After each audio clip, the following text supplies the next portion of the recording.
This sitting is now resumed. Prior to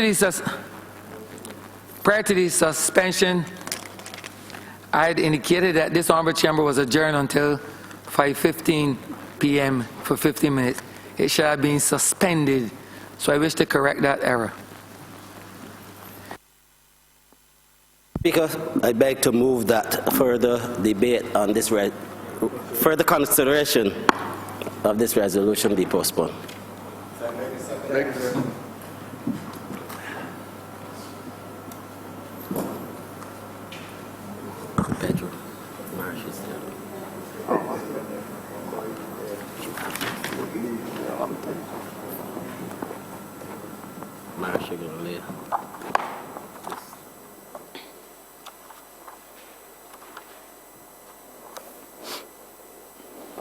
Mr. Speaker, we commit papers. She has it? She doesn't.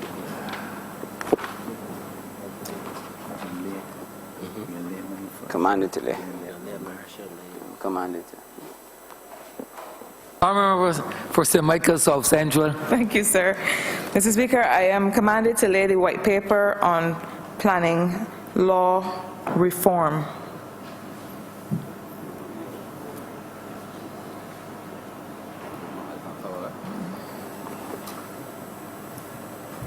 We commit government notices.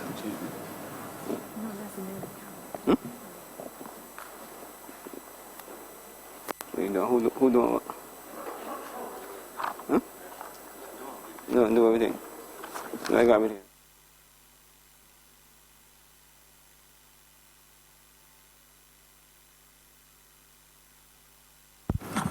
Mr. Speaker, I beg to give notice of the following bills. Immigration Amendment Bill 2018, Immigration Amendment Bill number 2, 2018, Business Companies Economic Substance Bill 2018, Companies Amendment Bill 2018, Corporate and Trust Service Providers Amendment Bill 2018, Foreign Currency Permits Bill 2018, International Business Companies Repeal Bill 2018, Property Transfer Tax Amendment Bill 2018, Shipping Corporations Amendment Bill 2018, Societies with Restricted Liability Amendment Bill 2018, Stamp Duty Amendment Bill 2018, Trust Miscellaneous Provisions Bill 2018, Value Added Tax Amendment Bill 2018, and resolution to approve, in accordance with Section 5 of the Land Acquisition Act, Cap 228, the compulsory acquisition by the Crown of the parcels of land situate at Spikestown in the parish of St. Peter in this island for the public purpose, namely to facilitate the Salt Pond Drainage Improvement Phase 2 project. First readings, first reading on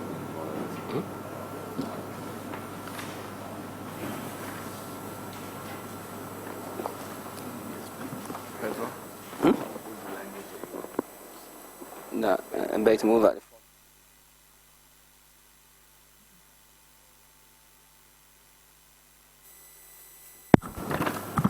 Mr. Speaker,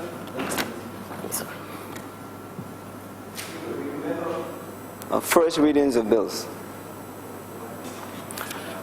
Mr. Speaker, I beg to move that the following bills be read a first time.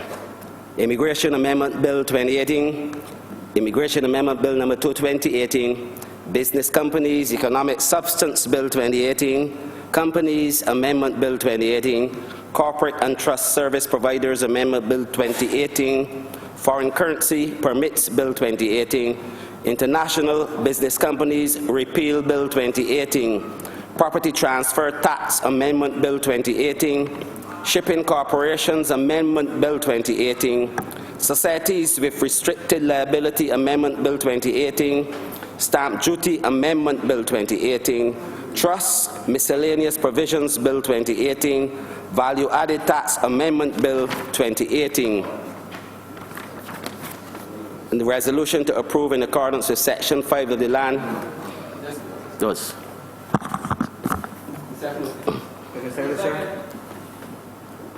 Questions that the aforementioned bills be read here first time. All honourable members in favor, please say aye. Those against, please say no. Me think the ayes have it.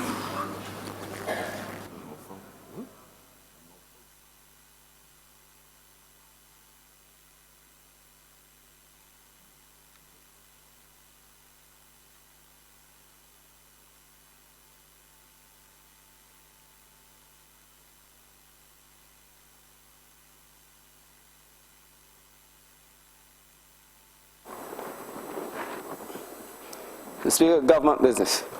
Government business, the order of the day. Let me listen.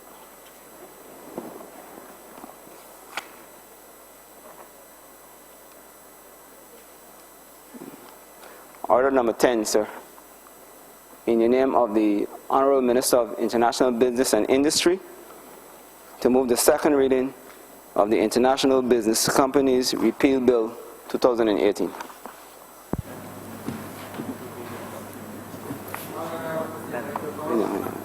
Thank you, Mr. Speaker. At the outset, I would crave your indulgence and seek your leave to debate orders 6 through 16 as a cognate debate, as they all relate to the same matter.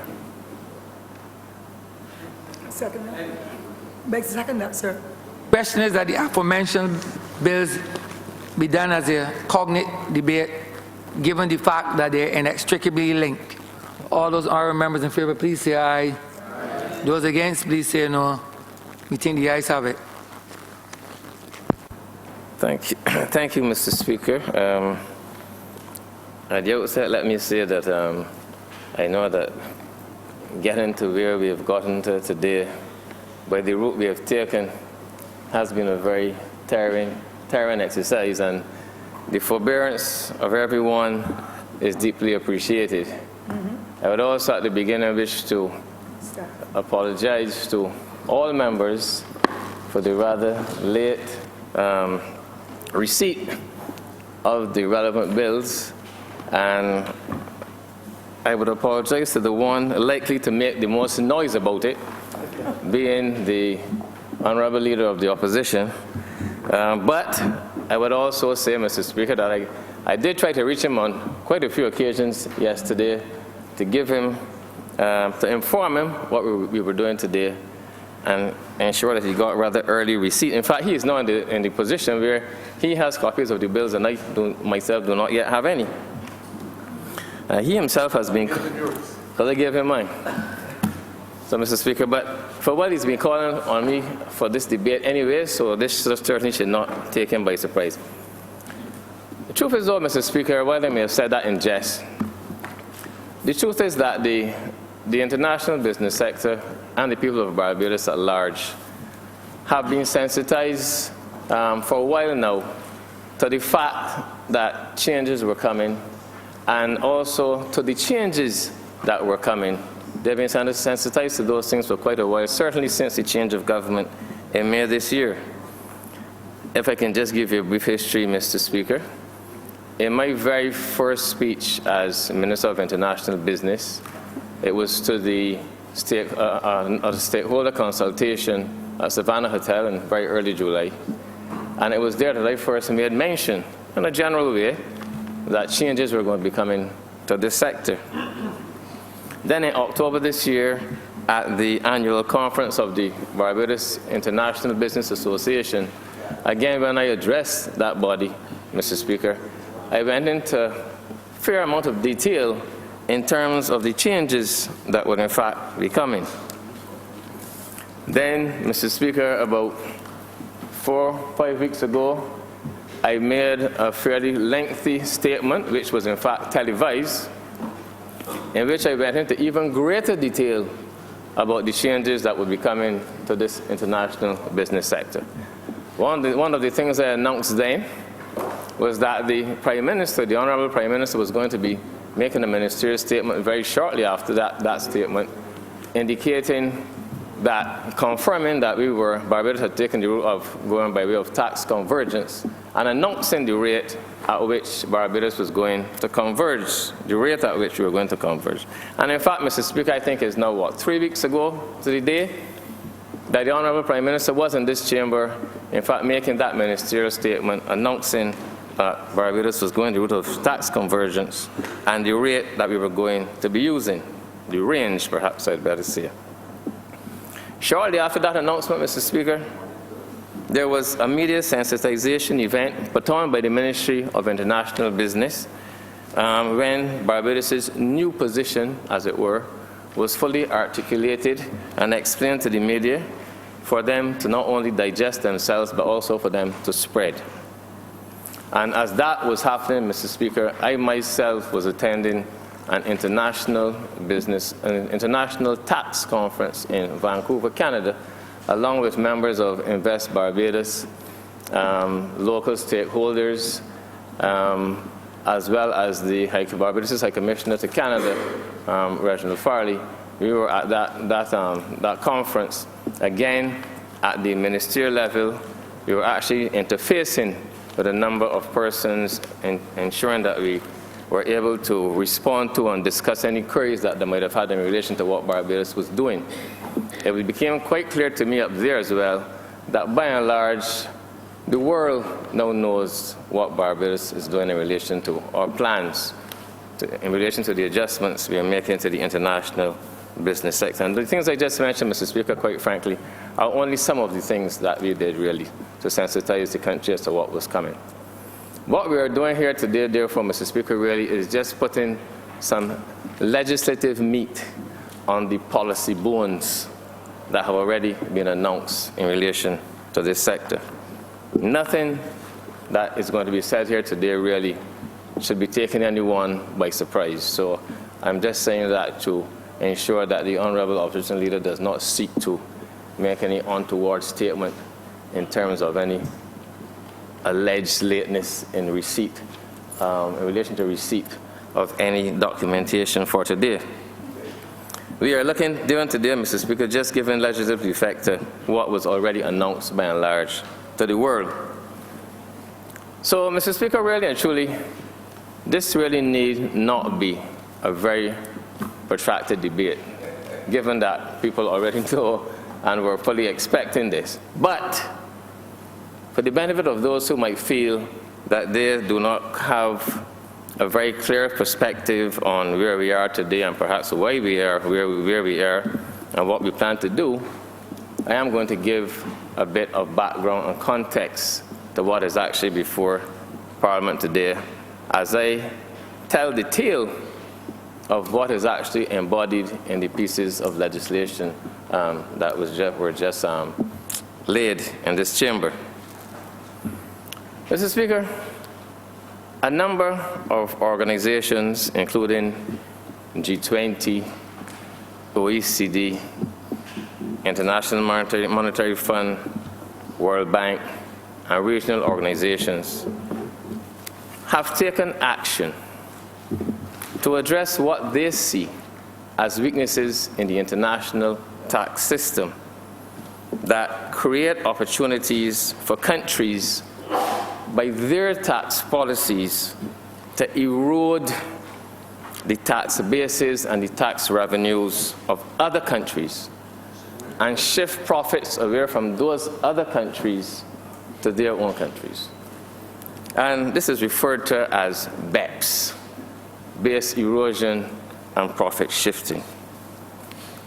Now, Mr. Speaker, to address this perceived weakness in the international tax system, these organizations cooperated with each other and developed a comprehensive package of measures to address this BEPS issue. And this package consisted of some reports of some 15 actions. I call them action plans for simplicity, ranging from 4 new minimum standards, a revision of existing standards, and a new approach whereby countries were or are to engage in the same practices in relation to their tax policies and use best practices in the process. In other words, a coherence in tax policies and practices. Now, of the 4 minimum standards, this presentation, Mr. Speaker, at times might become a bit technical, but that is the nature, that is part of the course in this particular area of economic activities. It's a ministry, Mr. Speaker, that is indispensable to the Barbadian economy, and the only way to present it is to present it. Mr. Speaker, but of the 4 minimum standards contained in the BEPS action plan, the one that is relevant to us is really Action 5, entitled Peer Review and Monitoring, Countering Harmful Tax Practices More Effectively, taking into account transparency and substance. That's the one, Mr. Speaker, that is relevant to us today. The others, for today, are not of any relevance or significance, really, to us.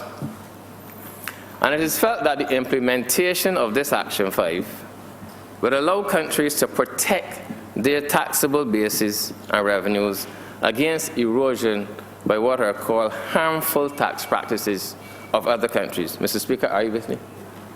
I can see, Mr. Speaker. I'm listening attentively, Honourable Member. Yes, Mr. Speaker, I can see that you are there with me all the way. Now, Mr. Speaker, an arm of the OECD called the FHTP, the Forum on Harmful Tax Practices, is the body that is responsible for monitoring and reviewing the tax practices and policies of countries and jurisdictions around the entire world. And using a sub-body called for simplicity, I call it sub-body for simplicity, called the Inclusive Framework on BEPS. Using that sub-body, the FHTP reviews compliance with the BEPS Action 5 minimum standard. And those reviews, Mr. Speaker, are done in relation to preferential tax regimes to ensure that they are not harmful and also that they are transparent. Also, Mr. Speaker, the review of Action 5 entails ensuring as well that there's what is called substance. And I'm going to be dealing with that a bit later on in my presentation. Mr. Speaker, I'm just setting the framework to go into what is before us today, to tell the story of these pieces of legislation. Now, Mr. Speaker, these reviews that determine whether countries have harmful tax regimes are done, they are peer reviews. Countries are reviewed by their peers. And the procedure is as follows. Facilitated by the FHTP Secretariat, self-review questionnaires are sent out to relevant jurisdictions, and they are completed by the agencies that are responsible for the various regimes. Now, Mr. Speaker, the word regime, don't let it scare you. Let me just show you what I mean, sir, by an example. The international business companies is a regime. International societies with restricted liability is a regime. Exempt insurance is a regime. International financial services is a regime. Shipping is a regime. That's all that means, Mr. Speaker, in that context. So these questionnaires, Mr. Speaker, go to countries. The responsible agency completes the questionnaire. In the case of, say, international business companies and societies with restricted liability, the international business unit of my ministry will complete the questionnaire, or should be completing the questionnaire, because that falls directly under our ministry, and they are regulated by the international business unit. Those questionnaires are completed and then returned to the FHTP. Each regime is then discussed. Clarification is sought. There's a dialogue between the OECD and the jurisdiction in question. Clarification is sought on any questions or answers given. Discussions are held, and then a decision is reached on a consensus basis. So it's a consensus of your peers. Everyone pretty much has to come to a decision for it to be binding, except, of course, the particular country that is being reviewed, because that may not obviously wish to vote against itself. So basically, it's a decision by consensus. Now, Mr. Speaker, having laid that groundwork there, which I can see that you have digested fully, Mr. Speaker, Barbados went through a review process that same review process between early 2017 and October 2017. In fact, Mr. Speaker, arguably it really was even before then, because March 2017 is when the first meeting was held at the FHTP. And when meetings are held, meetings usually follow that questionnaire process or so on that I referred to, but let's leave it at March. From March 2017, Barbados was going through that review process until October last year. Now, Mr. Speaker, would you believe that instead of Barbados going to those meetings which are held in Paris and being on site to participate and defend our record, trying to make allies and hold caucuses to garner support for your position and defend your sector, instead of going there, Mr. Speaker, would you believe that under the last administration, they opted to stay in Barbados and participate in the meetings via WebEx. What? Instead of going there, Mr. Speaker, you understand what I'm saying, Mr. Speaker? Meetings were held at the FHTP in Paris in May, in July, September 2017 to discuss the fate of Barbados' international business sector. And Barbados participated not by going there in person to fight, but decided to participate in absentia, in effect, by staying in Barbados and participating remotely by WebEx, which is phone call, computer, whatever, sir. Then, Mr. Speaker, sir, by letter dated September 17, 2017, the then Minister of International Business, Juan Donvilinis, committed Barbados to amending 5 of our regimes in line with the criteria set by the FHTP by December 31st this year. 5 of our regimes. He committed, sir, in writing in September 12, 2017. This was, sir, after WebEx discussions, telling nobody in Barbados at all what was going on, operating in the dark. But as he has learned, whatever you do in the dark comes to light. But he decided to operate in the dark, Mr. Speaker, and as we will see, at a time when he had no idea whatsoever as to how he was going to get this thing done by the 31st of December 2018. So, Mr. Speaker, when you are reckless or incompetent or both, the inevitable happens. He didn't go, he didn't send anybody. He stayed here, talked over the phone, sit on the computer, and did whatever else he was doing along the way in the dark. So, on October 16th, 2017, the inevitable happened. The FHTP's progress report on Action 5 for Barbados was published.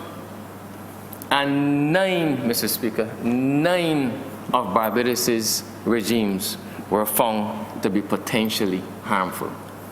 Now, one came off the radar, the Fiscal Incentives Act, because that was found, and it was, out of scope, leaving 8 of Barbados' international business regimes, Mr. Speaker, deemed to be potentially harmful.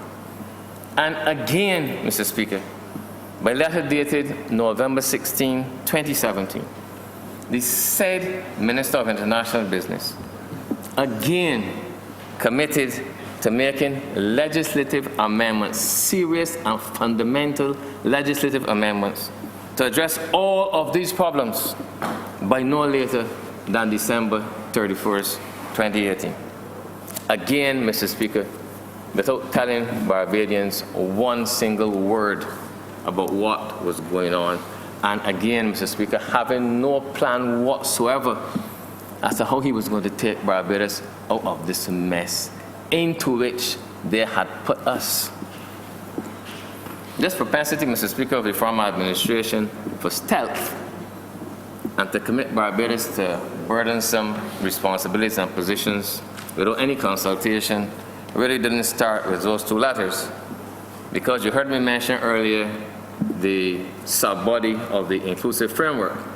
And while that may not be a bad body to be a member of, because it's like the inner, like sort of the sanctum sanctorum of the OECD, again, the last administration joined that body without any sort of cabinet approval or signing off in any way at all for permission to do that.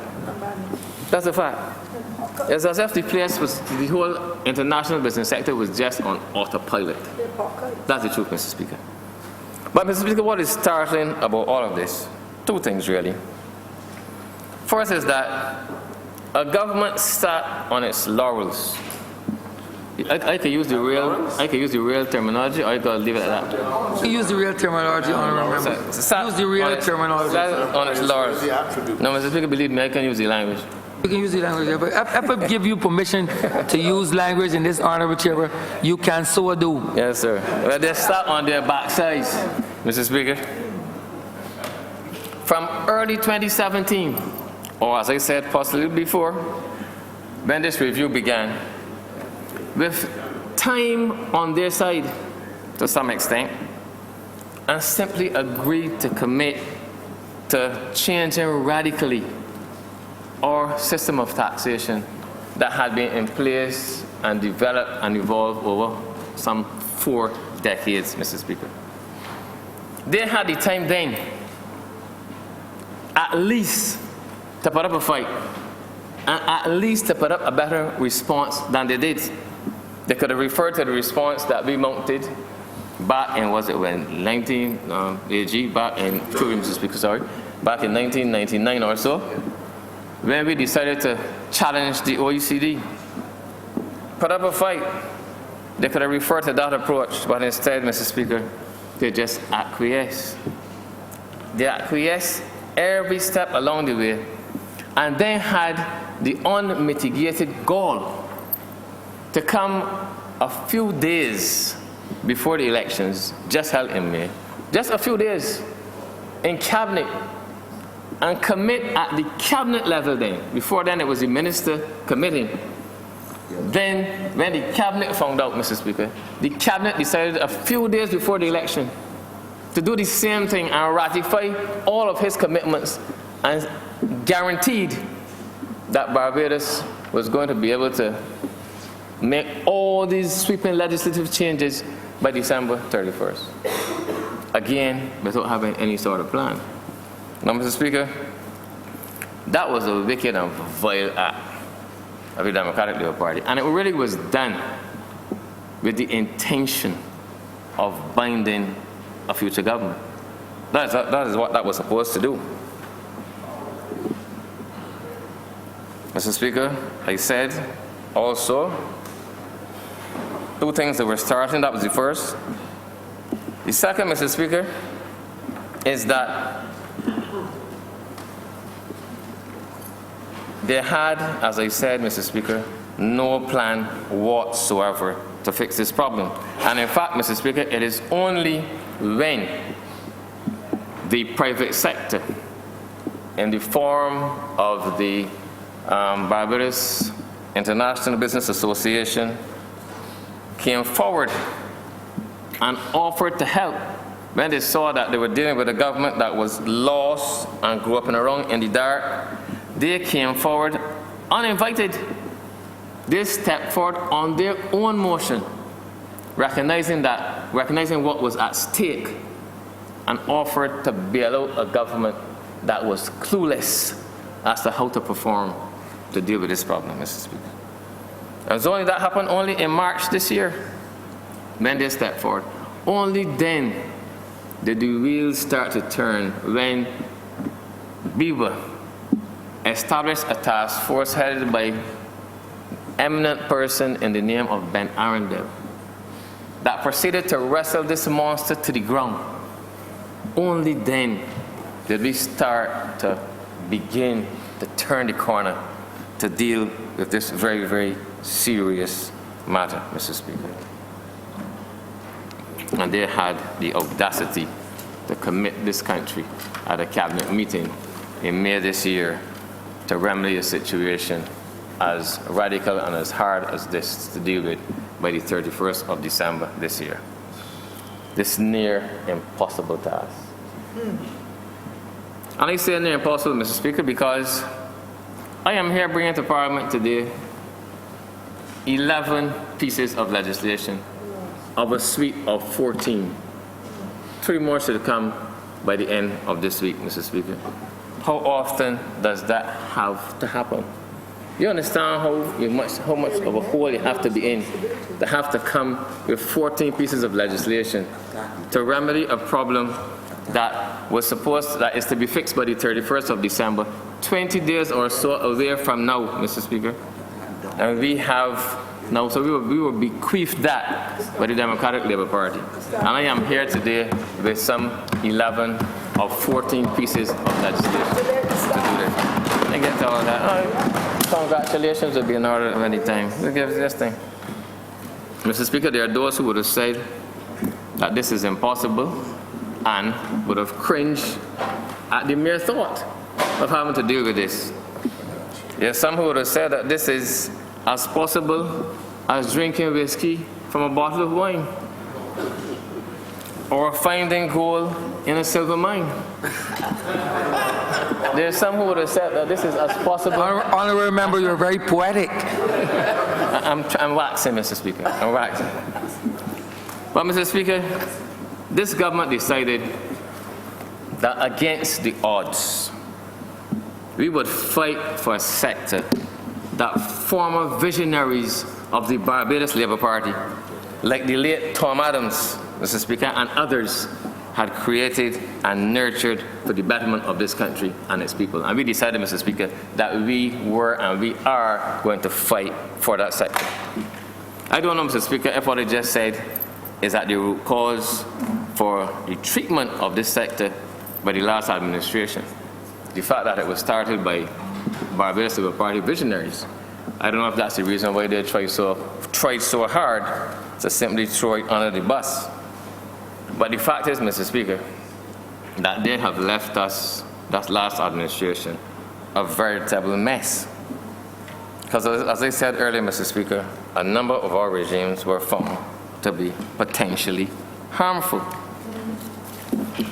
Those kind of findings, Mr. Speaker, put you one step away from being condemned by the international business community. When you are deemed to have potentially harmful regimes, the only next step is actually harmful.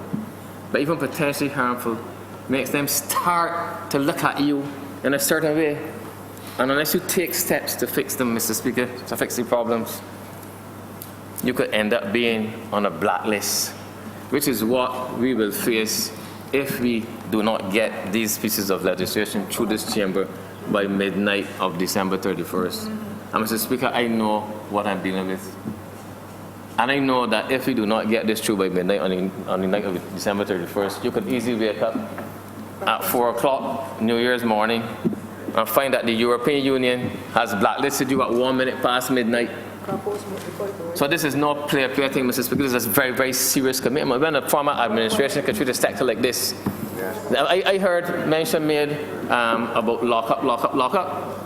But the kind of things that they're referring to are not the only things that people should get locked up for. When you could destroy a company, do you reckon a sector like this is wrecking an economy and taking bread from the tables of people, Mr. Speaker? And they put us, Mr. Speaker, on the brink of being regarded as an outcast by the international business community. We have 8 potentially harmful regimes. And what do I mean by potentially harmful, Mr. Speaker? There are regimes that have income from geographically mobile services, such as financial and other services activities and then intangibles. They have preferential tax rates, meaning that they offer some form of tax preference compared to the ordinary rate of tax in the country, so that while an IBC, International Business Company, can pay a tax rate of, say, no more than 2.5% currently, a Barbadian company can have to pay as much as 30%. So that's a preferential regime in relation to the international business company sector regime. There's also, in Barbados' case, we have a low tax regime. We do not have a no tax regime. In fact, there's only one single type of insurance company, in fact, that actually pays zero tax. But we are a low tax jurisdiction, which is a must in terms of any particular assessment that is being made before they can go further. In addition, Mr. Speaker, a number of our regimes have been found to have ring fencing, and I will illustrate shortly.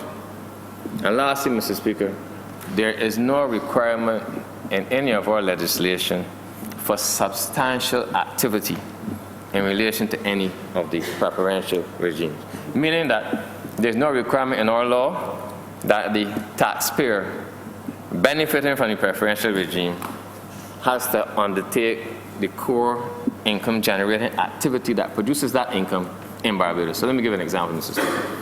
Take intellectual property. If you have somebody with a company in Israel, and all the research and development in relation to the creation and generation of intellectual property takes place there, and then somebody comes and sets up a company in Barbados to receive the royalties and the payments for that intellectual property, because Barbados has, and of course if they earn more than $30 million, they will pay as low as 0.25%. So if they set up a company to just come and do that in Barbados, and all that's happening in Barbados is that the company is receiving royalties, maybe one single secretary and there are one accountant, and there's no economic activity going on here at all in relation to that entity. That is meant, sir, by no substantial. There's nothing in our law right now, well, it will be by the time we leave here this evening, that requires that there be substantial activities in relation to any of the preferential regimes. So, Mr. Speaker, to get even more technical, I have to drill down just a little bit so you can understand the position in relation to our legislation, which I just gave an overview of. I said there were 8 pieces of the 8 regimes that were found to be potentially harmful. Now, Mr. Speaker, I'm going to start with the international business company regime. That was identified as falling within the scope of the work of the FHTP because it applies to income from geographically mobile activities, financial services, and so on. It attracts a low effective tax rate, and more specifically, it is prohibited from conducting business with residents of Barbados and is therefore ring-fenced. As I said, there is also no requirement in international business companies legislation or any other legislation that there be substantial activity requirements in Barbados. The International Society with Restricted Liability Regime is almost a carbon copy of the International Business Company regime, except that they have societies and not companies.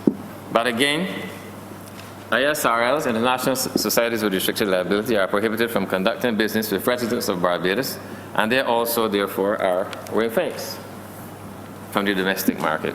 And there was also concern raised about the fact that there was a lack of substantial activity requirements in relation to the International Societies with Restricted Liabilities regimes. In relation to the international trust regimes, Mr. Speaker, that again is a preferential regime on the basis of the application of the exemption from income tax of the international, by virtue of Section 29 of the Act, for non-resident beneficiaries in relation to, well, foreign source income, to put it in simple terms. They also going to raise the lack of any requirement that there be any substantial activity associated with trust activity, the trust regime in Barbados. The foreign currency earnings allowance, this is a benefit that is conveyed by virtue of the Income Tax Act, Section 12H in particular. And under that regime, a foreign currency earnings allowance, if you earn foreign currency and you bring it into Barbados, it is applied as a credit on the corporate income tax that you will be liable to pay in Barbados. And it applies to certain qualifying activities. And depending on how much foreign exchange you bring into Barbados, you can actually reduce your tax rate to actually as low as 2.1%. That, however, was assessed by the OECD as also being ring-fenced because they said that only service activities performed overseas qualify for the tax credit, while those performed domestically did not qualify. On that basis, they said that regime was also ring-fenced. They also said there was no requirement that there be any substantial activity in relation to that regime in Barbados. Exempt insurance regime, Mr. Speaker. This is where all the risks and all the premiums in that regime originate outside of Barbados, and they're subject to a low effective tax rate, which is reserved explicitly for non-domestic activities, as I just said. They also raised the issue that there was no requirement that the core generating activity relating to that industry be conducted in Barbados. Qualifying insurance company regime, Mr. Speaker, somewhat similar to exempt insurance regimes, just that 90% of the premiums and 90% of the risks originate outside of Barbados. Again, the low rate of tax relates explicitly to non-domestic activities, so ring fencing again applied, Mr. Speaker, and again, there's no requirement, they said, that there be substantial activities in Barbados. The international financial services sector, that regime, Mr. Speaker, applies to geographically mobile activities, has a very, very low effective tax rate, but they cannot conduct business in the local market, as you know. The offshore banks and so on cannot conduct business in the domestic market, so there's ring fencing again as well, and again, it was highlighted that there's no requirement for substantial activities in Barbados. And the last one, Mr. Speaker, the shipping corporations regime, where Section 93.2 states that a director of a corporation may be of any nationality but shall not be resident in Barbados. And Section 330 provides an exemption from a number of taxes for officers or directors resident outside of Barbados. Ring fencing again, and that was, Mr. Speaker, a little brief synopsis of the technical aspects of where we are today, Mr. Speaker, in relation to our regimes. Then, Mr. Speaker, there's the fact that you have one rate of taxes for the international business sector and another rate for the domestic sector, as it were, local companies. That in itself being is ring fencing, because that is a preferential regime and it's clearly ring fencing, if ever there was a case of ring fencing. Now, Mr. Speaker, the truth is that having that system in place where you have one set of taxes for the international business sector and another set for your domestic sector would forever present problems for Barbados, given the thinking of the OECD and their insistence that there cannot be any ring fencing. We would be running from bullets all the time and dodging bullets if we left that system in place, because you're leaving in place a system that by itself is explicitly a case of what the OECD has deemed to be ring fencing. And it was with that in mind, no doubt, Mr. Speaker, that Barbados took the position, taking the lead from the Prime Minister, that we were going to do away with any preferential tax regime in relation to for the benefit of the international business sector and engage in what we call now tax convergence, where there is one rate or one scale applying across all companies, local or foreign.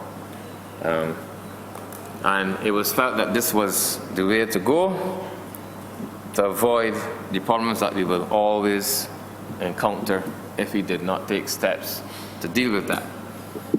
Now, Mr. Speaker, the choice was between converging up to the level of the rate of the domestic companies, which would be unrealistic because you would chase away all of the international business companies, asking them to pay as high as 30%, or converge down to the rate of international business companies, and of course lose revenue from your domestic companies, which would now be not paying 30% or as high as 30% anymore, but will now be eligible to pay 5% or so, or depending on their level of earnings, maybe as low as 1%. We had to make a decision, Mr. Speaker. If you were going to stay in the game, as we decided we would, we had to do what we did. You also have to bear in mind sometimes where you are. You know, if you are in Europe and you come down to, say, a scale of 5.5% at the top, down to 1%. In Europe, you know that Ireland is 12 or more, so you might be considered low. But we came down to where we are, Mr. Speaker, because it was our intention that although the Democratic Labour Party operated perhaps with malice aforethought in relation to the sector and really left us in a mess, we were going to do whatever we could to convert this not into just gloom and doom, but into an opportunity. We believe that the rate that we've set, where there's a scale of from 5.5% to as low as 1%, keeps us in the game, and that we can compete, Mr. Speaker, with all and sundry out there in the marketplace. I make bold to say that in my dealings with the sector since this was announced, I have not been greeted with any calls from anyone in a panic. I have not gotten any indication from any of the major players, the known industry participants, saying that their clients are threatening to leave the jurisdiction. So, Mr. Speaker, I think that we have gone, we've done what we had to do, and I am not afraid of what we've done. Although, Mr. Speaker, it was the Prime Minister that did it, not me, in all honesty. Now, Mr. Speaker, the intention is that we will achieve tax neutrality as soon as possible and even surpass the revenue levels that we were at before. But of course, that's going to take more than just saying what I'm saying now.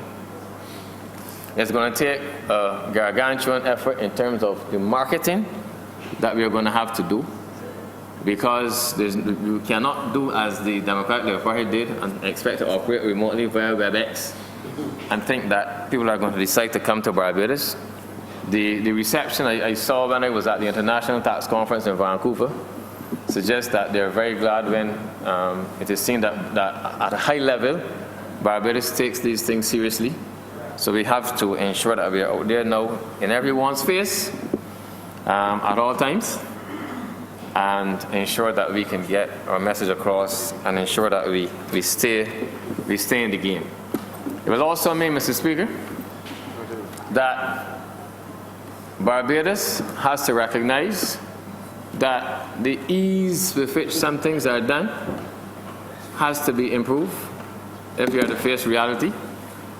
You cannot, and I see legislation coming long overdue in relation to town planning and so on, because those are popular complaints.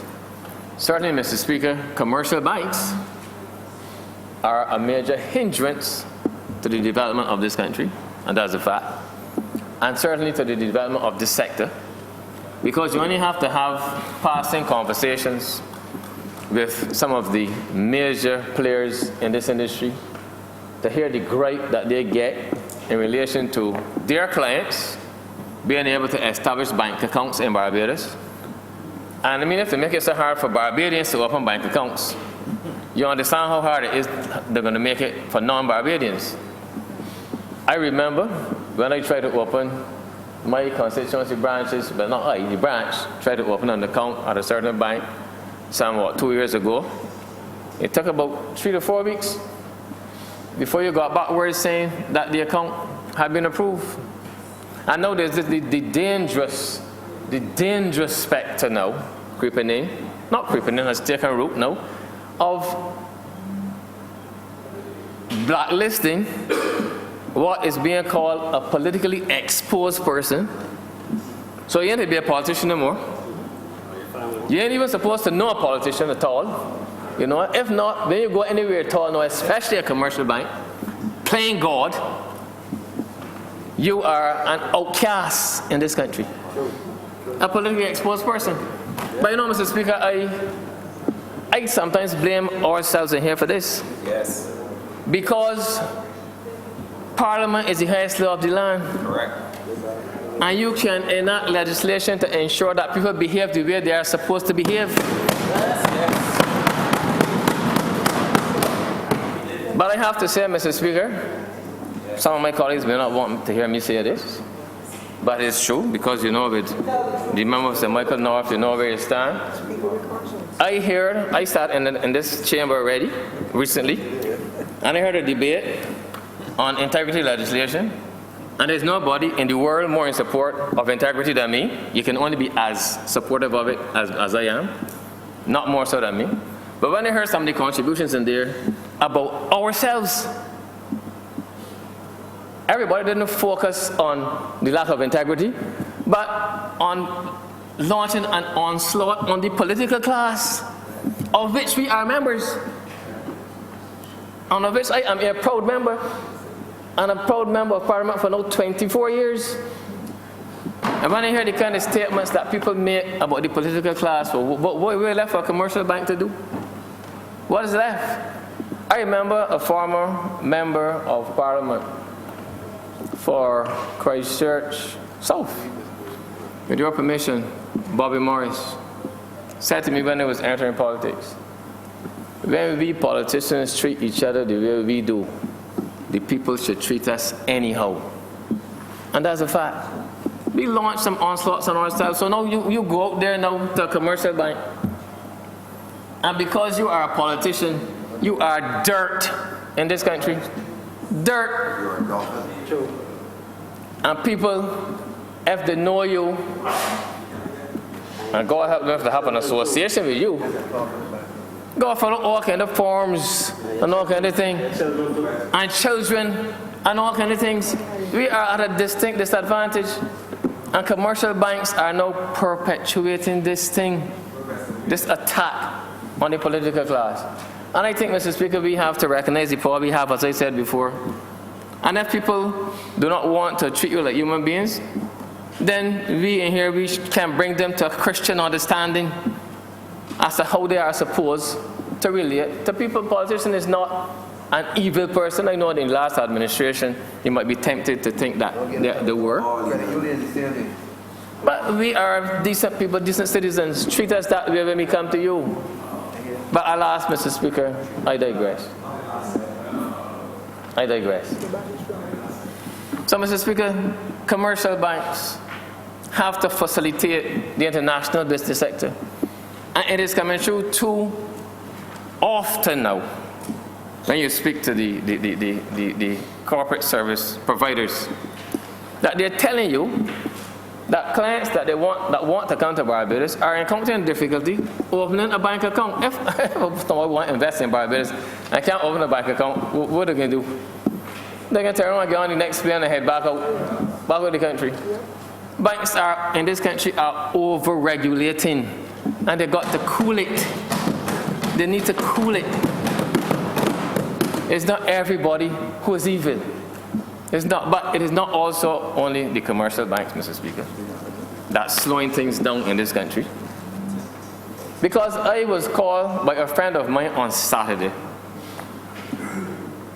my lifelong friend, 60-something years old, a little older than me. And he asked me if I could do a character reference for him. I said, but you just, I said, of course I could, but you just retired from work. Are you going back and work again? He said no, that this is so funny that I can't even get this without laughing. He is selling his piece of land, right? And his own lawyer has told him that he has to go and get 2 letters, 2 character references, and bring back to her, I'm not going to get closer than that, bring back to her to be able to sell his piece of land. You ever hear more garbage than that, Mr. Speaker? Mr. Speaker, you're a lawyer for enough years.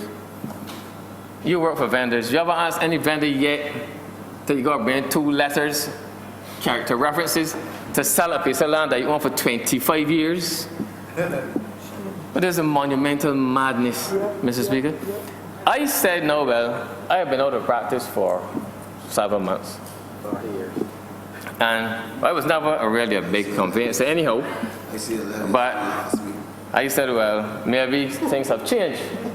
So I decided to call 2 prominent attorneys that are in that area of conveyancing. The first one asked me if I was sure that I understood what the person had told me. I said, yes, I understood very clearly. And when I called the second one, who was a friend to a number of us on this side, but he used a lot of bad words, and told me that I need to tell my client to go and tell the lawyer all those bad words that he just told me. But all these things are slowing down. Give me some names. Are slowing down Barbados' response. And if we are, I believe that what we have done, Mr. Speaker, can take off. I feel this can take off. But not if we have, Mr. Speaker, a very good and educated labor force. We have very educated labor force. We just reinforce that, or recognition of that, the need for that, by taking off the fees for university students, the tuition fees, so that students can go to university again, paid for by the government. So we are going to be able to produce a number of people, qualified people, that will be able to service this sector and service this country. But when you have the other factors that will mitigate against that, you're going to find that you're going to take 1 step forward and 2 steps backwards. We are all in this together. Mr. Speaker, I can't even remember where I left off. But the fact is, Mr. Speaker, one thing that we were clear of was that we could not stay where we were. We could not stay where we were. We would have been blacklisted if we had just rolled over and played dead. The government, the last administration, committed to do or die by 31st December, and we decided we are going to do and not die. So, Mr. Speaker, we have decided, therefore, to make a number of changes to our legislation. A lot of this has been heard before, but as I said, for those who may not have heard or want a different perspective, to hear a perspective that they may not have heard, the fact is, sir, that from December 31st this year, the Ministry of International Business will not be issuing any more international business company licenses or international societies with restricted liability licenses. No more of them will be issued from midnight on December 31st this year. In fact, sir, the IBC Act is going to be repealed, and the Societies with Restricted Liability Act is going to be amended to remove all references to international societies with restricted liability. By doing that, we are going to be removing the ring fencing provisions currently in those pieces of legislation. All IBCs and ISRLs will become regular Barbados companies and will be entitled to conduct business now locally, regionally, or internationally. However, all those entities that earn 100% of their income in foreign currency can apply for a foreign currency permit, and that would afford them virtually all of the benefits and exemptions that they currently enjoy, save and except the rate of tax, where anyone that might have been paying 0.25% now will be paying 1%, because the position now will be, starting from January 1st, that with the exception of one class of insurance company, the captive insurance subsector of the insurance industry, that's the only one that will be zero tax. But all other entities in Barbados come January 1st, corporate entities, will be paying no less than 1%, but no more than 5.5% in taxes. And the benefits I spoke to Mr. Speaker that the companies that apply for and obtain the foreign currency permit will get, or will continue to get, are exemption from exchange control, exemption from withholding tax on payment of dividends to non-residents, exemption from withholding tax on all other payments to non-residents, exemption from payment of stamp duty and property transfer tax, although I just should mention there, Mr. Speaker, in relation to stamp duty, that the rate of stamp duty will in fact is a nominal $10 now, which really is not, it wastes the time even collecting that. So that is now going up to $200. That will be increased, but there will be exemption for these entities with the foreign currency permits from payment of stamp duty and property transfer tax, exemption from payment of value-added tax and duties on importation of plant, machinery, and raw materials, and of course income tax concessions for specially qualified individuals for a period of 3 years. In addition, of course, to the obvious tax benefits. The transitional provisions, Mr. Speaker, that will take entities now called IBCs. Of course,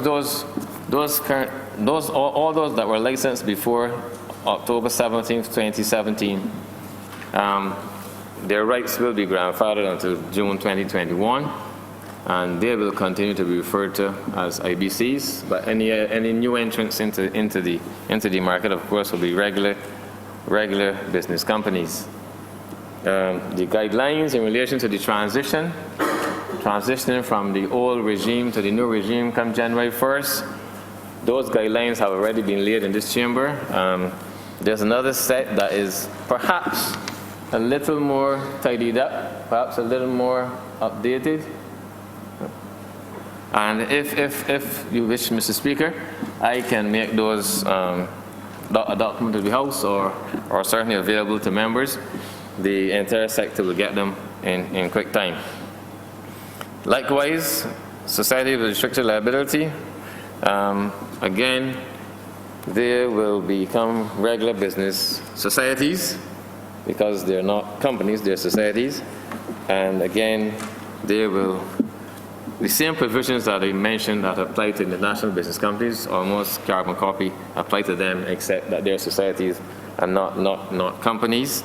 And the transitional provisions, again, that were laid in this chamber earlier by the Prime Minister when she spoke 3 weeks ago. Again, a little updating has gone on, and they might be a little bit more current and user-friendly, and if necessary, Mr. Speaker, you can make them documents of the House as well. The exempt insurance regime and the qualifying insurance companies regimes, to remove the ring-fencing provisions in those pieces of legislation, the Exempt Insurance Act will be repealed, and the Insurance Act will be amended, deleting any reference to qualifying insurance companies. And what will now happen is that there are going to be 3 classes of insurance companies, which there will now be 3 classes of insurance companies as follows. Class 1 category will include insurance companies that restrict the business they can underwrite to related party insurance business. So that would be the captives, where you insure your members of your own group. They will pay a license fee, but will be zero tax. Class 2 category will include insurance companies that underwrite or can underwrite third-party business, and that would include even our local insurance companies. They will be taxed at 2%. And Class 3 category, Class 3 will include brokers, other intermediaries, insurance management companies, insurance holding companies, and the like. And again, they will also be taxed, Mr. Speaker, at 2%. Again, there's also a practice direction, or it's actually called an information bulletin, to deal with the transition process between the current regime and the one that will take over coming January 1st. And if you wish me to, Mr. Speaker, I can also make that a document of the House.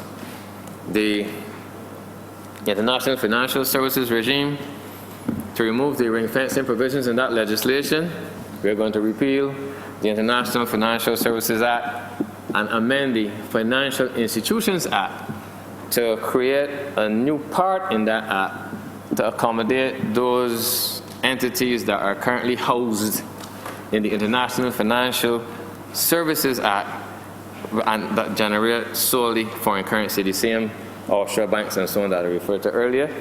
And there are also going to be a number of licenses, different classes of licenses created as well in the Financial Institutions Act in relation to these entities. The current thinking is that there will be 4 classes. That is certainly what Cabinet agreed to, so I'm not expecting that would be changed willy-nilly. As in the case of the insurance companies regime, any financial institutions, and that would obviously include those entities that were previously, are currently governed by the International Financial Services regime, that intends to generate or continue generating 100% of its income in foreign currency, can apply for a foreign currency permit and get or retain the benefits and the exemptions that they currently enjoy, Mr. Speaker. Transitional guidelines as well for that, for the financial institutions regime, as it were, are also going to be prepared and available for distribution as soon as they are finalized. In relation to the foreign currency earnings allowance, which I mentioned exists in the Income Tax Act, that has been found, as I said, to be ring-fenced, and there's no alternative, but that has to be abolished altogether, Mr. Speaker.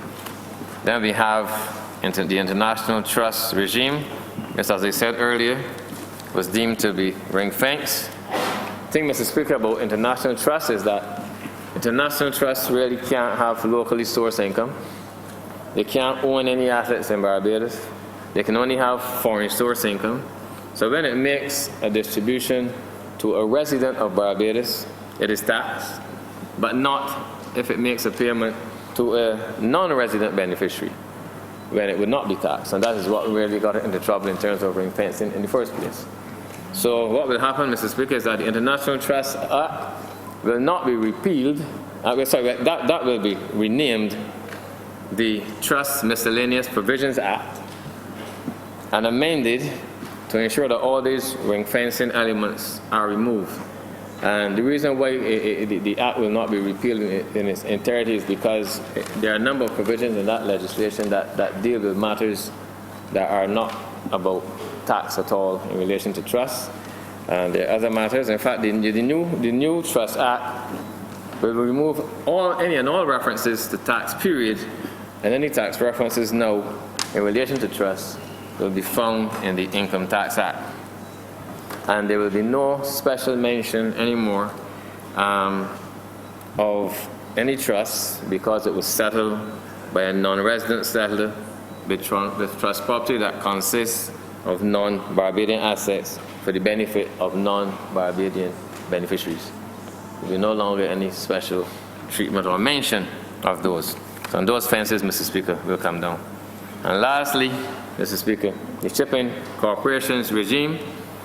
As earlier mentioned, there were 2 instances of ring-fencing, and while there is going to be a whole new act shortly, Shipping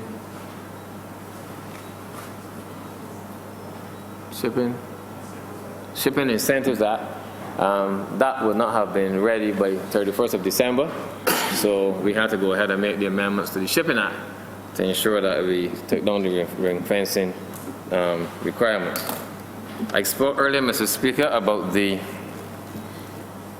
need for substance, and there is in fact a dedicated piece of legislation before us today, which will now require that be done. In fact, it will be there's the imposition of an economic substance test on companies carrying on business in Barbados to ensure that if you're operating in Barbados, you have to be operating in Barbados. You can't just use Barbados as a convenience to get a tax benefit. And we want to ensure that the core economic generating activity is carried on in Barbados. And this legislation is new. There are not many countries that have this piece of legislation in the region as yet, to the best of my knowledge.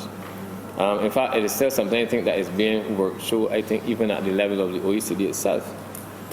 But we have actually gone ahead, and we have good counsel, and we were able to prepare a piece of legislation that we believe will be able certainly to stand up to any scrutiny.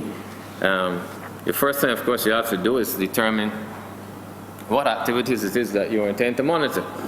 So Section 4 sets out the relevant activities, and invariably they are what I would have referred to earlier as geographically mobile activities: banking, insurance, fund management, finance and leasing, headquarters business, shipping business, holding company business, intellectual property holdings business, distribution and service center businesses. And then it actually defines more or less what are the core income, or certainly outlines is a better word, the core income generating activities in relation to those relevant activities.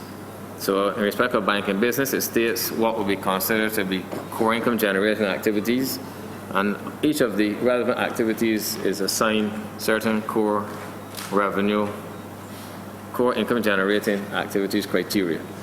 And when you do that, you will meet the economic substance test. And of course, we have given the power to the Director of International Business to determine what other requirements he would want to be met. Of course, whether or not someone meets this test will be, as you will understand, so lawyer will be a question of fact. Different companies will not require. You will look at for things like, for example, the number of people employed at the company in Barbados. But certain companies might only need 1 or 2 employees. So if they only have 1 or 2 employees, you can't say that there's not enough economic activity in Barbados, enough activity, because that's all the employees that they need. Others may need more. If you fall short, is when you could run into trouble. The director is able to, trying to find the exact words, see, he's able to use his discretion to determine what other things he may want to fit into the core income generating bracket and such things. And if he deems that you have not met the threshold in terms of the economic substance test, then there are sanctions that can be applied, including some fines that can be applied to entities in breach. Also, the director would be entitled to visit or have someone, designate someone to visit the properties of this place to carry out any investigations that may be necessary. No, these are not, Mr. Speaker, things that we intend to apply with any heavy hand. This is not a piece of legislation to be heavy-handed about. So no one needs to think that we have brought this legislation to be punitive. It is just there to guide us and as we deal with entities in the future and to meet our international obligations. So, Mr. Speaker, I believe that I have made a few comments this afternoon, which hopefully will be able to take us to the point that we need to go to. I could be, Mr. Speaker, if I were, and I'm not, if I were a dishonest man, if I were, I could stand here and claim the credit for all this. I could. I sit down. But that would be as dishonest, Mr. Speaker, as anybody could be. And I am one of those politicians who is known, politicians who are known to be very, very honest. So I could not sit, Mr. Speaker, without acknowledging the work. I hope I don't forget nobody, because I was asked to be saying some information. With your permission, Mr. Speaker, I would like to get it. And but Mr. Speaker, I can start with the fact, first of all, Mr. Speaker, getting the legislation here today would have been impossible with the best will in the world from CPC and that department. It would have been impossible for them to have devoted themselves to 14 pieces of legislation in the time frame that we had to do it. Therefore, Mr. Speaker, we recruited eminent, I mean really eminent, and eminently qualified drafts persons and experts in the field to do this job. And originally, Mr. Justice Sherman Moore,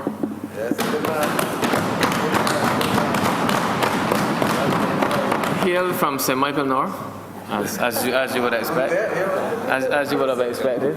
That is where talent abounds. And Miss Sadie Dixon, who worked along with him as well to draft all of this legislation. We had, Mr. Speaker, as I mentioned earlier, the BIPA, Barbados International Business Association, the task force, headed by Mr. Ben Arundel, who is legendary in the area of international business. I knew of him before I knew him. I'm not saying that he's that much older than me, but I knew of him. But he is this, his legend and name precedes him.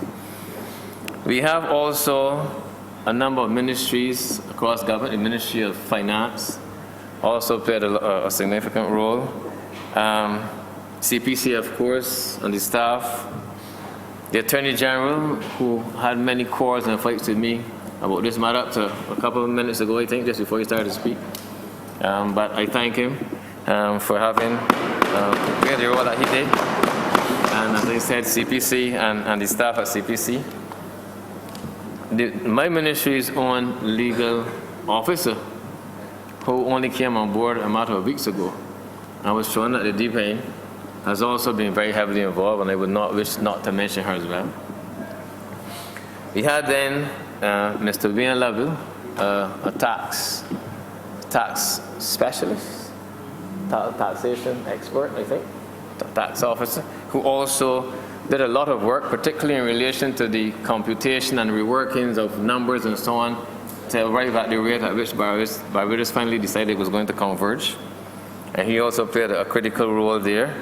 Barbados' ambassador, this place. Ambassador Clyde Masco was also very instrumental. The staff of the FSC also played a significant role. And I know that the Director of International Business feels that I forget him. But I have not. But he sent me a list of people. I told him not to, and he did not put his name. But anyhow, because of my very excellent memory, I was able to, Mr. Speaker, I really and truly, he's like my right hand. Really, without him, Mr. Speaker, we would have been blacklisted. Don't forget your constituency secretary. Without him, Mr. Speaker, without the work of the Director of International Business in the ministry, and the energy, and like me, but he had it slightly a little better than me, perhaps. He was sworn in last August. When he went in fact, he's the one that had to put an end to the nonsense of Barbados not attending the meetings that I talked about earlier. He was aghast that Barbados could have been participating via WebEx and not being there to fight the case of Barbados. That is why we were able, in fact, to even hold off some of the things that we were able to hold off. But, Mr. Speaker, we are here today largely. Some of it might be because he's endowed with Christian principles, Honourable Member. Because what, sir? In case you forgot, some of it might be because he's endowed with Christian principles. Of course. In fact, I remember, Mr. Speaker, hearing him give a sermon, I don't know, it was a funeral, so many years ago. He made the comments, and he was a little fellow then, even younger than he is now. And I think he was probably, might have been less than 20 years old. Less than 30 years old. And he was really phenomenal in the pulpit giving the sermon. But, Mr. Speaker, seriously, he has been a tower of strength to me and the ministry and the sector. And his work, Mr. Speaker, has to be acknowledged as having been indispensable to us getting where we are today. And I want us to applaud him again. So, Mr. Speaker, nothing now remains but for me to thank also my colleagues. I also forgot, Mr. Speaker, actually the Prime Minister herself, because the Prime Minister herself was also very integral to this process and had us Mr. Kevin Hunt, the Director of International Business. And the Prime Minister, who had us out many, many nights till 1 o'clock and all that, ensuring that we got things right, checking and double checking and triple checking before she finally made the announcement in terms of how Barbados was going to converge. So, Mr. Speaker, with those few and brief remarks, I beg to move that this bill be read a second time.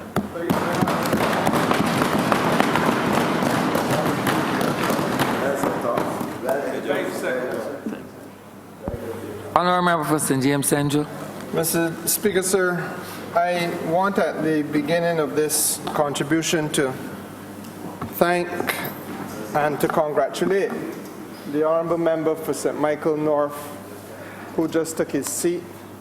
The Honourable Member, Mr. Speaker, sir, will now easily find a place in the history of this House for having contributed yeoman service to reshaping and modernizing the Barbados economy on 2 occasions.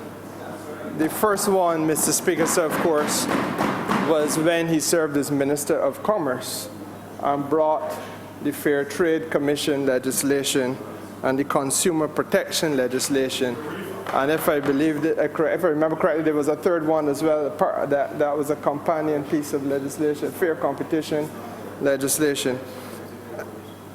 And now, Mr. Speaker, sir, obviously the Herculean task in the space of 6 short months to have 14 pieces of legislation prepared in circumstances where the previous government would have left this country naked and exposed.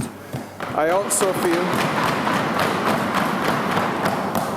feel, Mr. Speaker, sir, that it is appropriate to also lend my own voice of congratulations for the support given by all those people who were referenced by the Honourable Member in the closing stages of his speech.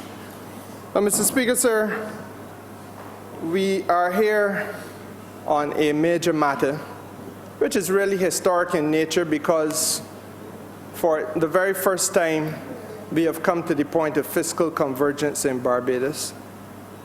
It was a matter that had been mooted perhaps as long ago as 2010 or 2011, but none had the courage to go there. And perhaps it is another reason why we must congratulate the Honourable Member and indeed the leadership of the Prime Minister of Barbados for having the courage to go where none had the willingness to go before. There is, in my view, Mr. Speaker, sir, an unforgettable lesson to be learned from the speech of the Honourable Member for St. Michael North. The fact of the matter is, Mr. Speaker, sir, that this country must never lose sight of the fact that the last government, in what might be characterized as an act of criminal negligence, took this country to the brink of financial ruin in circumstances, sir, where they agreed, or a Minister of International Business, first of all, and then Cabinet, by way of rubber stamp, simply agreed to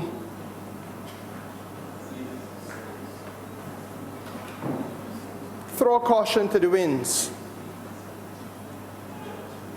to lie prostrate before an OECD, Mr. Speaker, sir, in circumstances where the country's corporation revenues could be thrown into a state of perpetual turmoil. Now, the Honourable Member who just took his seat was perhaps a little too modest.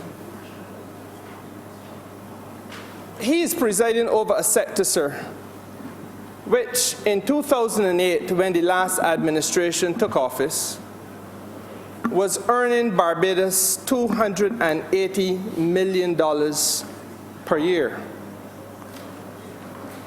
Effectively, Mr. Speaker, sir, a $300 million industry is what we are talking about.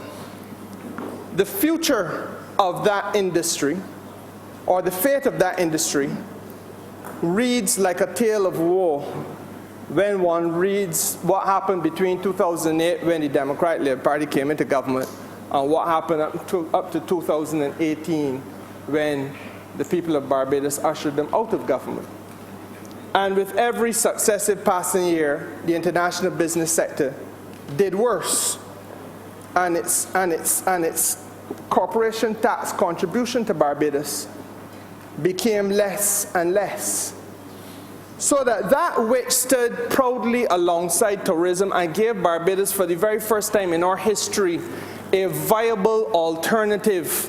That is the reason why we were able to see consistent growth, Mr. Speaker, for a 10-year period of about 3 to 4% in Barbados, because of the fact that we had a viable financial services and international business sector, sir.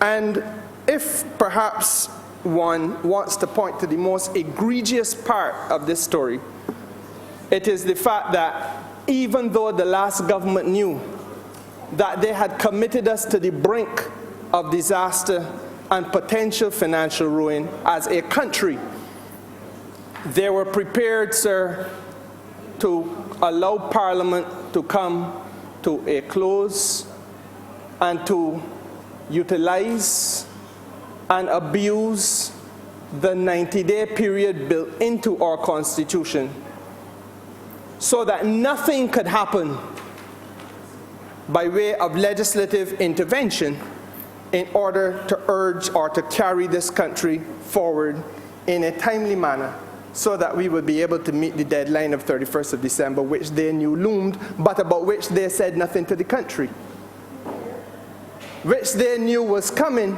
like a train down the track, Mr. Speaker, sir, but about which they did not condescend to speak to the country, even throughout the entirety of an election campaign.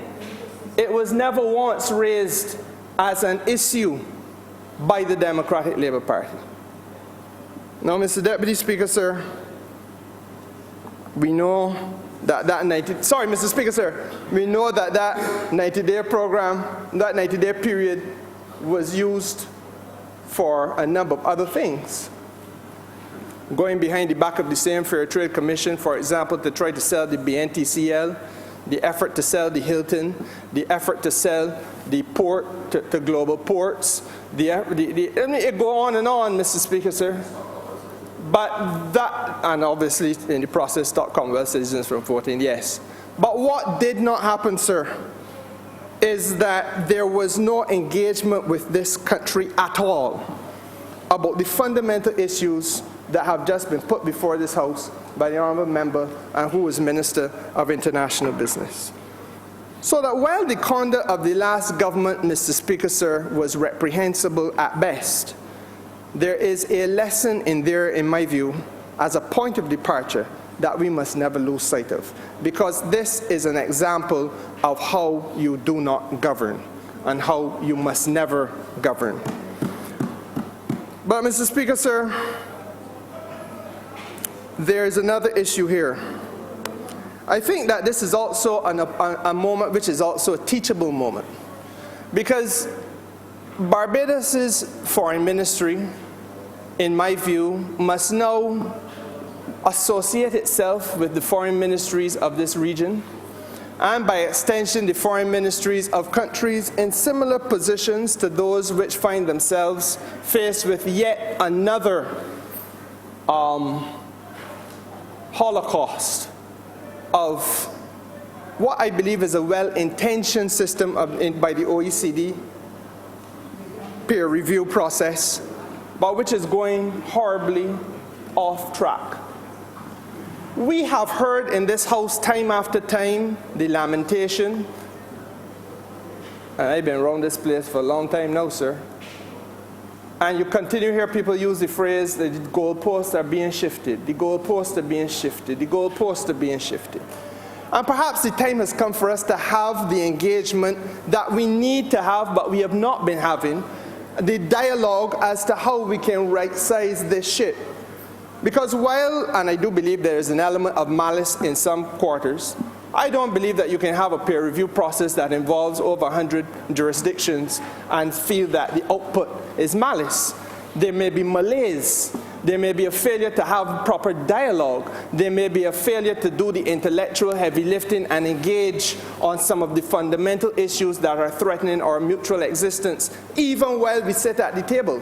And we already heard from the Honourable Member that it is quite possible, because we sit in a parliament that continues to allow people to tell you about you being a person of concern because you are involved in politics, and that your wife and your child and your mother and your grandfather and so on. So sometimes these things happen and people don't sit and think it through. But the dialogue, Mr. Speaker, sir, that I urge takes place has to be a dialogue that starts to look at the nuts and bolts of what we are doing. We cannot describe as harmful, Mr. Speaker, sir, preferential tax rates and ring fencing, which is simply excluding certain types of activity, low tax jurisdictions, and so on, loosely.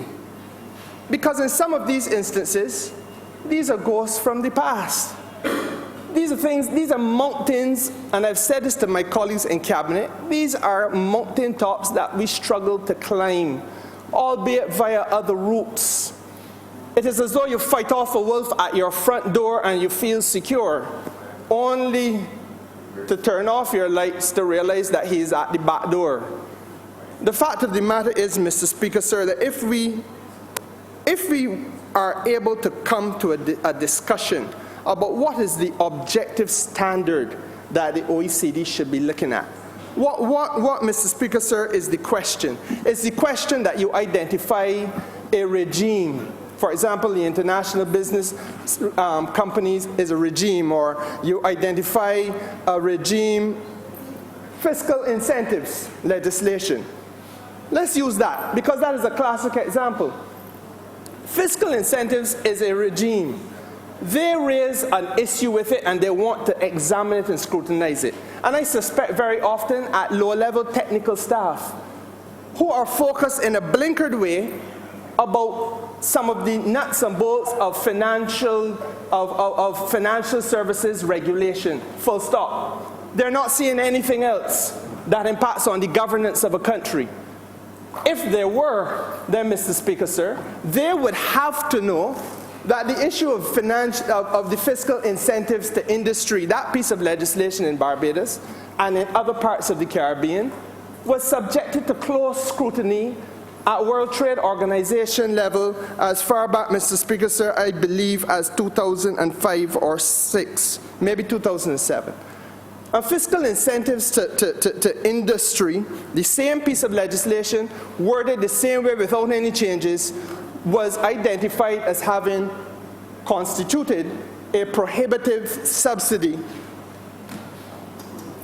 Contrary to the fiscal incentive, contrary to the World Trade Organization Agreement on Subsidies and Countervailing Duties at Article 27.4.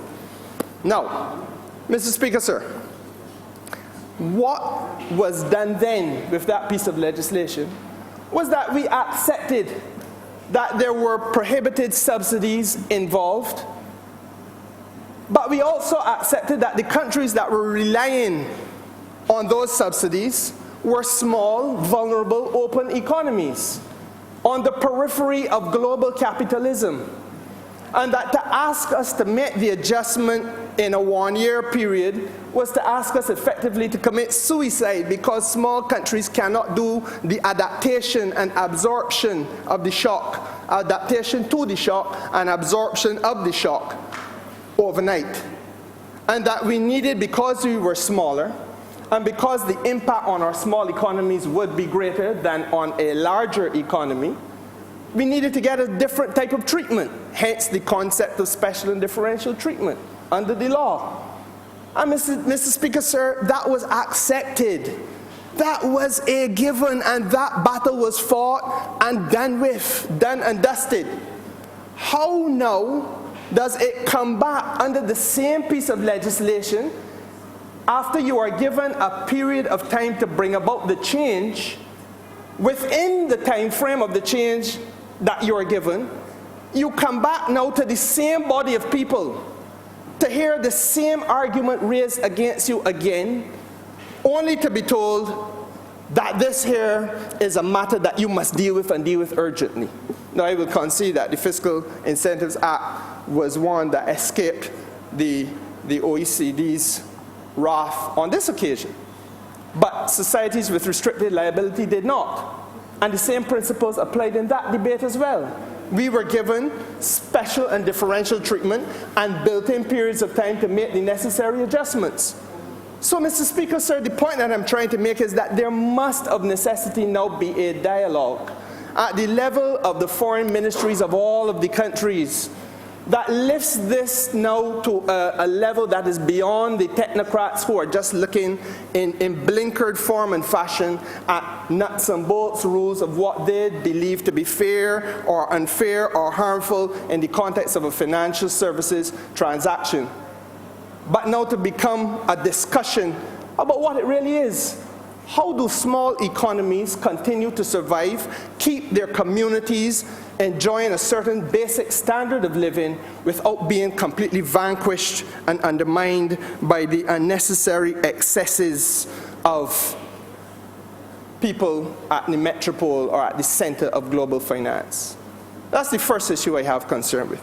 The second point, Mr. Speaker, sir, is that this is not a new matter.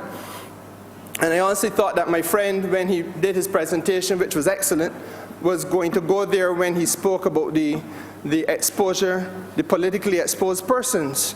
Having not gone there, I will. Because, Mr. Speaker, sir, this House has been treated to the shifting of the goalpost debate, and yet again we've come back here, and I do not believe, sir, that we've come for the last time. I have no reason to believe that this is the be-all and end-all of it. There is a bloodlust at some levels of the international community that will never be satisfied. We have, Mr. Speaker, sir, to accept that in 2010-11, the United States government decided that they're going down the road on what they called it, FATCA. FATCA, Foreign Account Tax Compliance Act. We came here, we spoke about it. The Canadians, to their undying credit, were prepared to stand up and fight the United States on it. But when they looked around for people to stand with them, they didn't find anybody. I felt then, as I do now, that at some point you've got to draw a line in the sand and raise your head above the rampart and let your voice be heard. Because we all know that they introduced a set of rules called Know Your Customer rules. That is what the Honourable Member for St. Michael North was talking about. Now it has become so ridiculous that you can own a piece of land for 25 years, pay off for it, or inherit it from your father. But to sell it, you have to go and get somebody to do a certificate or write a letter to say that you are a decent person, a character reference. That is how ludicrous it has become. And we cannot allow these people to superimpose these standards. That principle in FATCA was know your customer. And you know have to know your customer's customer. It went so far as you must not only know your customer, but you must know your customer's customer. They were not satisfied with that. They then came to the other one, de-risking and correspondent banking. I think one was born out of the other, quite frankly, Mr. Speaker, sir. Because the risk that you placed on financial institutions, the penalty that was placed on financial institutions was so great that many of them then decided, look, in some parts of the world, the risk is too high. The value that we're getting for doing business in the Caribbean, for example, is not that substantial. Let me not get into this business of exposing myself to the risk in the Caribbean if I could avoid it. And the tale told by the government of Belize is that they were virtually unbanked. So this idea of de-risking is really a strategy that banks now use to exit from relationships with persons who would otherwise be reliant upon them for economic security, economic survival, standard of living, quality, and obviously stability in the broader economy.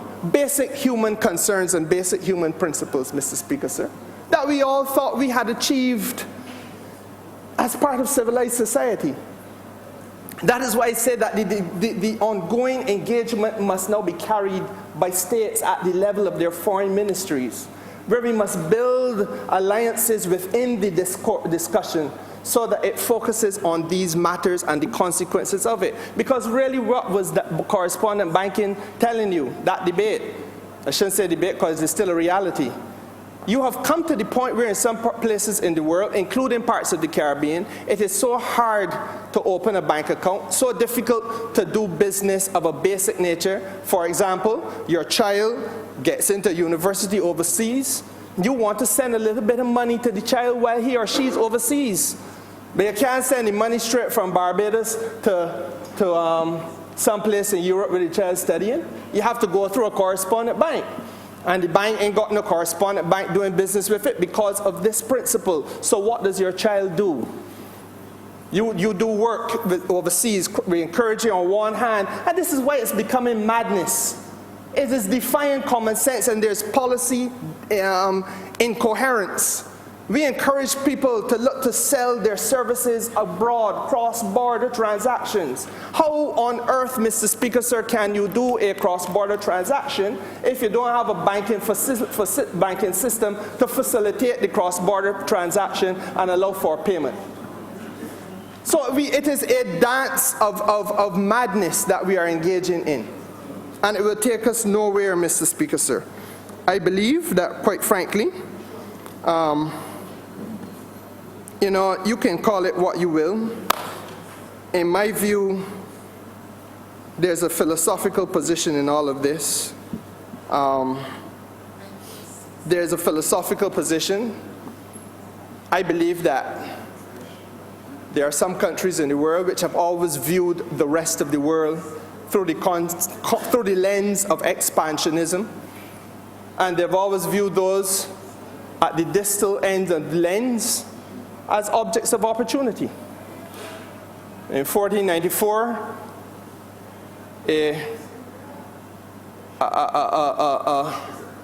two kings, effectively, two kings. 1494, two kings. One in Spain and one in Portugal. Decide they're going to draw a line and decide that what is on either side of the line belongs to them.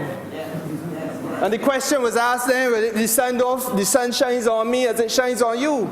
So how can you determine for me what I will have or what I won't have? Show me the cause in Adam's will that will allow that to happen. But that was true in 1494, Mr. Speaker, sir, because of the view of expansionism, unbridled expansionism, and we were objects of opportunity. And to what extent has that philosophy really changed today, sir? Well, to what extent? And that is the philosophical underpinning of the difficulties that we have. Some people will want to modulate the tone, as would the foreign ministry, and talk about uneven development. Others, like my honourable friend, the member for St. Michael East, will tell you it is neocolonialism, the highest form of imperialism. But howsoever you wish to put it, the philosophy remains the same, and the methodologies used may change. Base erosion, profit sharing, de-risking, correspondent banking, FATCA. It is like Genesis 27, Mr. Speaker, sir. The voice is the voice of Jacob, but the hand is Esau's hand. And in that regard, sir, I think that we have to begin by talking to our people because they will understand. I heard as recently as yesterday that people ain't going to understand a debate like this. I respectfully disagree with that view.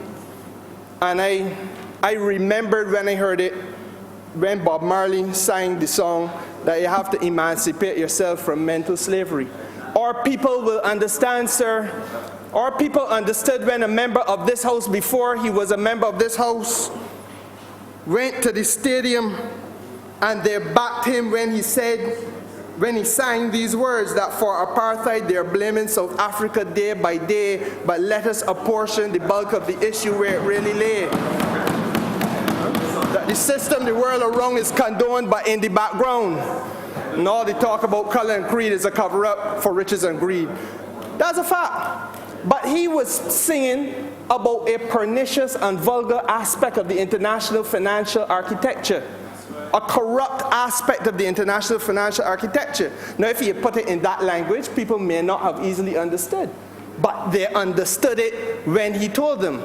And this country, Mr. Speaker, sir, I think has to play a leading role and is positioned to play a leading role in the Caribbean in trying to bring an understanding to everyone about what we're up against here. Because, as I said, I believe they're coming back at us again. And they're certainly going to go after other parts of the region. Even as I am speaking to you, I believe that the plans will be being drawn up. And every pensioner in Barbados, Mr. Speaker, sir, who can trace his or her history into the sugarcane fields will know that there was a time when King Sugar was what they called the sugarcane industry. And they will know that it was built up on protectionism. But yet today, Mr. Speaker, sir, we are hearing that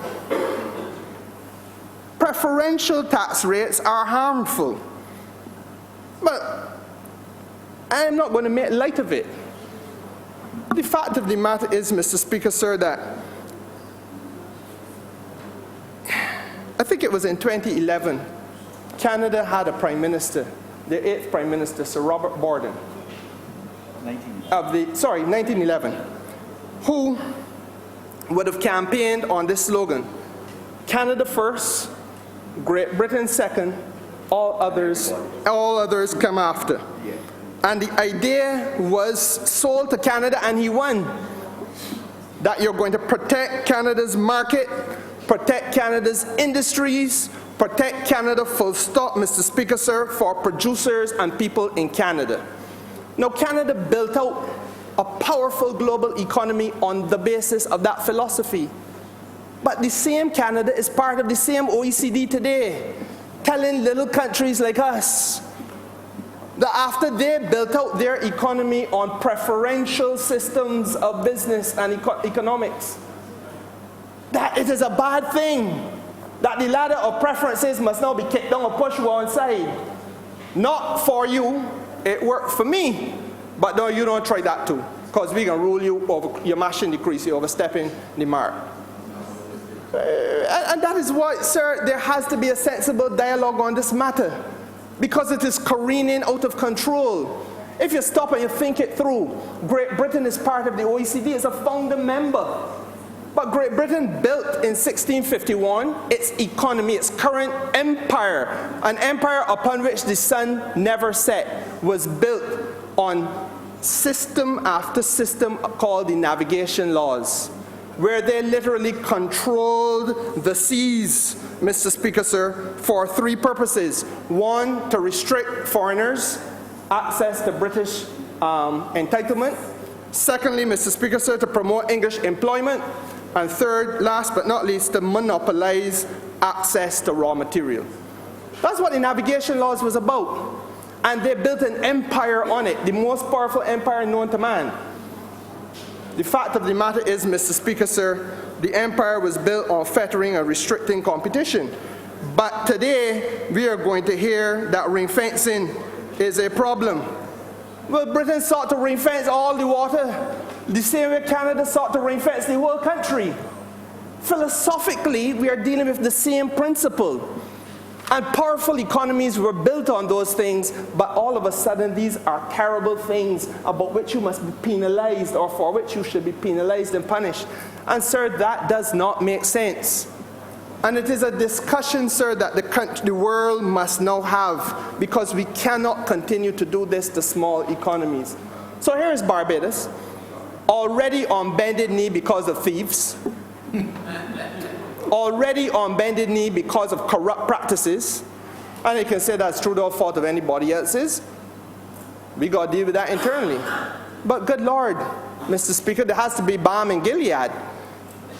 You should now be faced with a situation of this nature, where you have to radically revise your tax structure to answer to a call, when again there is really no, it is like FATCA. Same principle again, as I say, there is no lawful authority that should be able to say in international law that you must give the American government full access and disclosure to what is in your bank accounts in Barbados.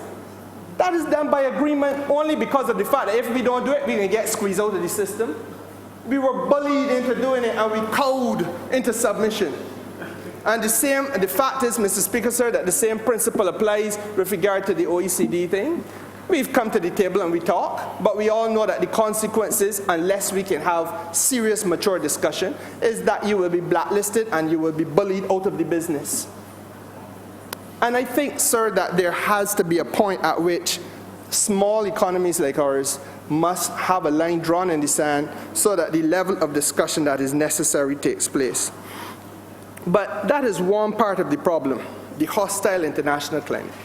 But, Mr. Speaker, sir, beyond the hostility of the international climate, I think that this country must also look itself in the mirror, and most particularly the people in the Democratic Labour Party and their supporters, because there is a lot to answer for. We all knew, I shadowed this sector, sir, for nearly 8 years. We all knew that there were calls from within the industry itself, not even from the opposition benches as they then were, but from within the industry for sectoral diversification. We all knew, Mr. Speaker, sir, and we still know that Barbados is positioned because of the investment we have made historically, prior to the last government, on educating our people and developing their skill sets, sir, to come to a point where we would be world-class producers and exporters of high-value services. We all know this, and it is still a truism in Barbados today. It is still potential. But 8, 10, 12 years ago, the thinking was that this place would have been an ideal place as a location for international arbitration. Was it done? Never done. Was it discussed? It was. Was it urged on the last government? It was. The boy didn't take us on. We knew, Mr. Speaker, sir, that Barbados could be a home for a floor for trading in international securities. It was urged on the last government. Nobody didn't take it on. People in the international business sector wanted to have a floor for international securities. I remember seeing it being written into recommendations that should go into the budget. Minister after Minister of Finance didn't take them on. Prime Minister, who was Minister of Finance before he passed away, I think there was another one who came along before, the worst of the three. Nobody didn't take them on. Mr. Speaker, sir, we know that we have the potential, and still have, to be a center for medical transcription. It was urged on the last government. All these are ways in which we could have diversified the sector. This House must never forget that it was in 2011, I believe, that a representative of the last government admitted to the public that government had presided over the squandering of opportunity to the extent of losing $1 billion United States dollars in potential development and approximately 200,000 jobs. And this is what we're at. That we could have been generating employment. That we could be exporting services. And through the process of exportation of services abroad, generating even more employment for Barbadians. Mr. Speaker, sir, and the government just squandered it. The sector is then, and was then and is now, pregnant with potential. And so I feel, Mr. Speaker, sir, that part and parcel of this has to be that we recommit ourselves, as indeed this government has done, to redevelopment of the human capital of the country. You know, Jamaica, and this is the unforgivable sin. Jamaica and Trinidad, while we were here spinning top in mud, Jamaica and Trinidad has been reinvesting in their tertiary education sector to increase the capacity of their tertiary education sector, sir, and increase the potential output of the sector. What did Barbados do? Though we could argue that in 2007-8 we were easily the leaders in the region, the fact of the matter is, Mr. Speaker, sir, we retreated from tertiary education. We abandoned Cave Hill campus to all intents and purposes, wrecked the careers of how many thousand young people? Derailed their careers. 4,000 a year. And it is to the undying credit of this Prime Minister and the Minister of Education, sir, that within a few quick weeks, we were able to reinstitute the level of access to Cave Hill. Mr. Speaker, sir, it would be remiss of me not to spend a little time on the burning issue. Because when we converge... I remember using some good terms. It would be remiss of me if you don't spend a little time. You do have a little time. I'm obliged, sir. We have talked about tax convergence. And with the convergence of the taxes, sir, Barbados should become more attractive to investment because they're paying less taxes. But I want to make the point, sir, that high rates of tax do not necessarily always be a put it this way, high rates of taxes are not always a disincentive to doing business. If you go to the countries in what you call the Scandinavian, Nordic countries, Denmark, sir, 60% of tax, there's their marginal effective rate of tax. Sweden is about 56 or 55%. I believe Norway up there as well, 40 somebody. All of them have high rates of tax. Social democratic countries, but they burn the midnight oil to be efficient. There are no visible problems with some of the fundamentals. The public utilities, perfectly. The road infrastructure, perfect. The hospitals, sir, functioning maximum capacity. Couldn't want it better. And the government services, you heard the Honourable Member for St. Michael North hit the nail on the head. They are not talking about it being difficult to open a bank account. You go online and you open a bank account. And some of the countries, the banks that are doing business up there will be affiliates and have shares and so on in some of the banks that are down here. So let us be real about it, sir. There's a double standard. And we have to understand that our immigration department cannot any longer be a department in which there are people who came here, as I had a client, and I wrote to the last Prime Minister, I wrote to the last Attorney General, I wrote, Mr. Speaker, to the last Minister of International Business to let them know, man wanted to invest $3 million in a house, because he wanted to buy a house at Apes Hill. He wanted to open a business in Barbados where he was going to do bring in some new technology to help the water authority identify leakages in the system and so on and so forth, which they badly need, by the way. But you know that he spent 6, 8, 9 months past while immigration spinning top in mud. And he said, okay, don't bother anymore. It hurt me because to tell you the truth, I was looking forward to doing a little conveyance. But he said, don't bother anymore. He went elsewhere. And with him, all the money that he was seeking to invest. And that too. And Mr. Speaker, sir, not only because it humbugged me, but the fact is it humbugged the country. And when you take him and multiply him by 15, 20, 30, 40, because God knows how many other opportunities like that went a-begging. That is what Barbados was. And if we are going to continue to be that way, if this is not, I use the language of the member for Honourable Member for St. Michael South Central, if we don't see this as an opportunity, that's what this has to be, sir. We're going into a low rate of taxes. You Honourable Member has 2 more minutes. I have been most lenient with you, Honourable Member. I'm wrapping up, sir. My last sentence is this. We must now see this as an opportunity. I hope it's not a last sentence like the Honourable Member for St. Michael East, who had a helicopter that didn't land. No, sir, no, sir. The landing gear is down. The landing gear is down. This must be an opportunity, sir, for us to make sure that our business facilitation effort in Barbados is at a level of excellence that we have never seen before. If we can up our game across the board in terms of business facilitation, sir, then we overcome the single greatest obstacle that this country has to success. And with those few words, sir, I thank you for your lenience. I'm obliged. Honourable Member for St. Michael West Central. Thank you, Mr. Speaker. I too rise to join in this debate in this honourable place in support of the bills before this honourable chamber.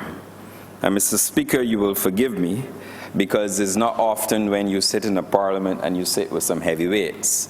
And I would like to categorize the honourable member for St. Michael North as one such heavyweight in this honourable parliament. Mr. Speaker, one could not have resisted sitting here and listening to such an eloquent presentation delivered with grace and such class, only befitting an honourable member from St. Michael North. And Mr. Speaker, he has to be commended because the honourable member has been leading a team of men and women to safeguard a very important sector in Barbados, for safeguarding the international business sector, a sector, Mr. Speaker, that the Barbados Labour Party can claim because it was the Barbados Labour Party that introduced, under the leadership at the time, the visionary leadership of its then great leader, the Right Honourable late J.M.G. Adams. And Mr. Speaker, he too was surrounded with some heavyweights, including the late Sir Harold Bernard St. John.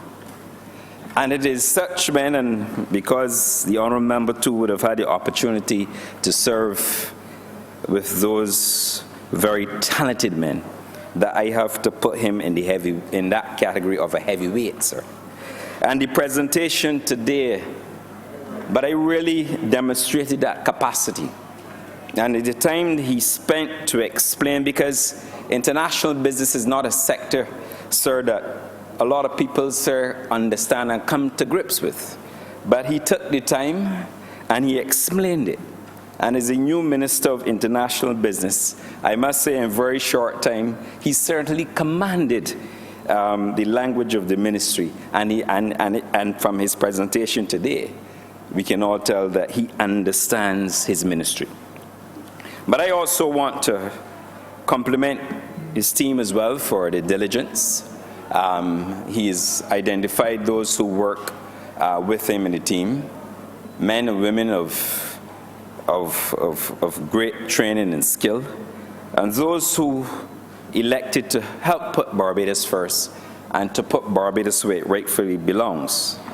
Like I said, the Barbados Labour Party, and if you go back to the history, led the international business sector as part of the industrial development of this country.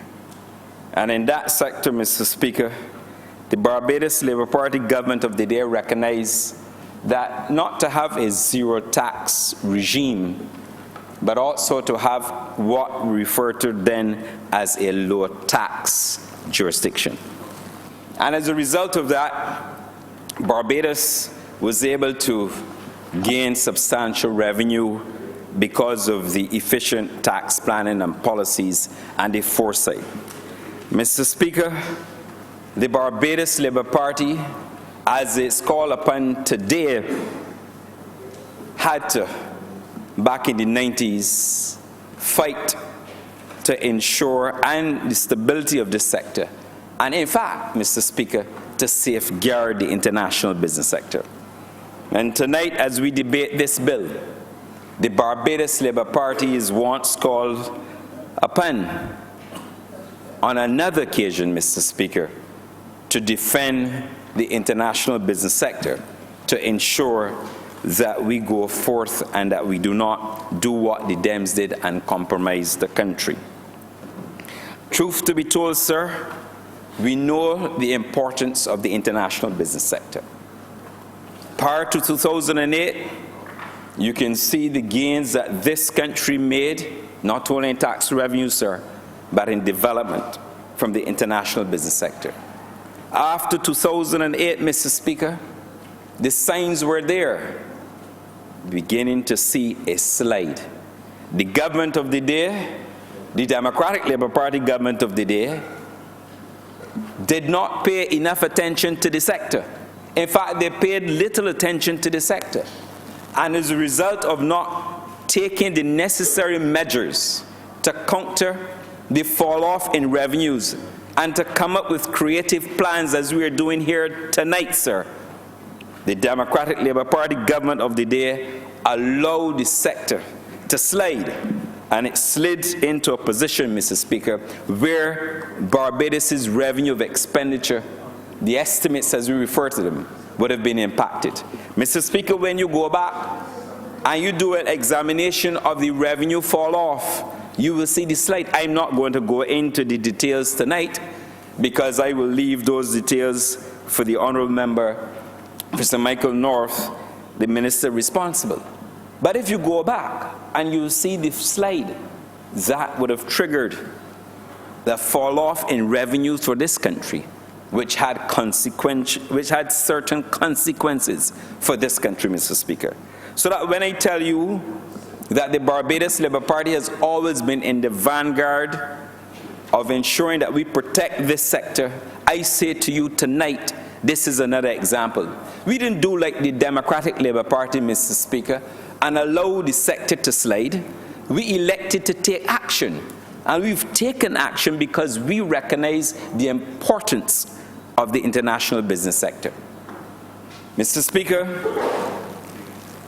when we look beyond that, we enter the area now of tax convergence. But before we get to that, Mr. Speaker, I believe it's important that I also speak about some of the benefits.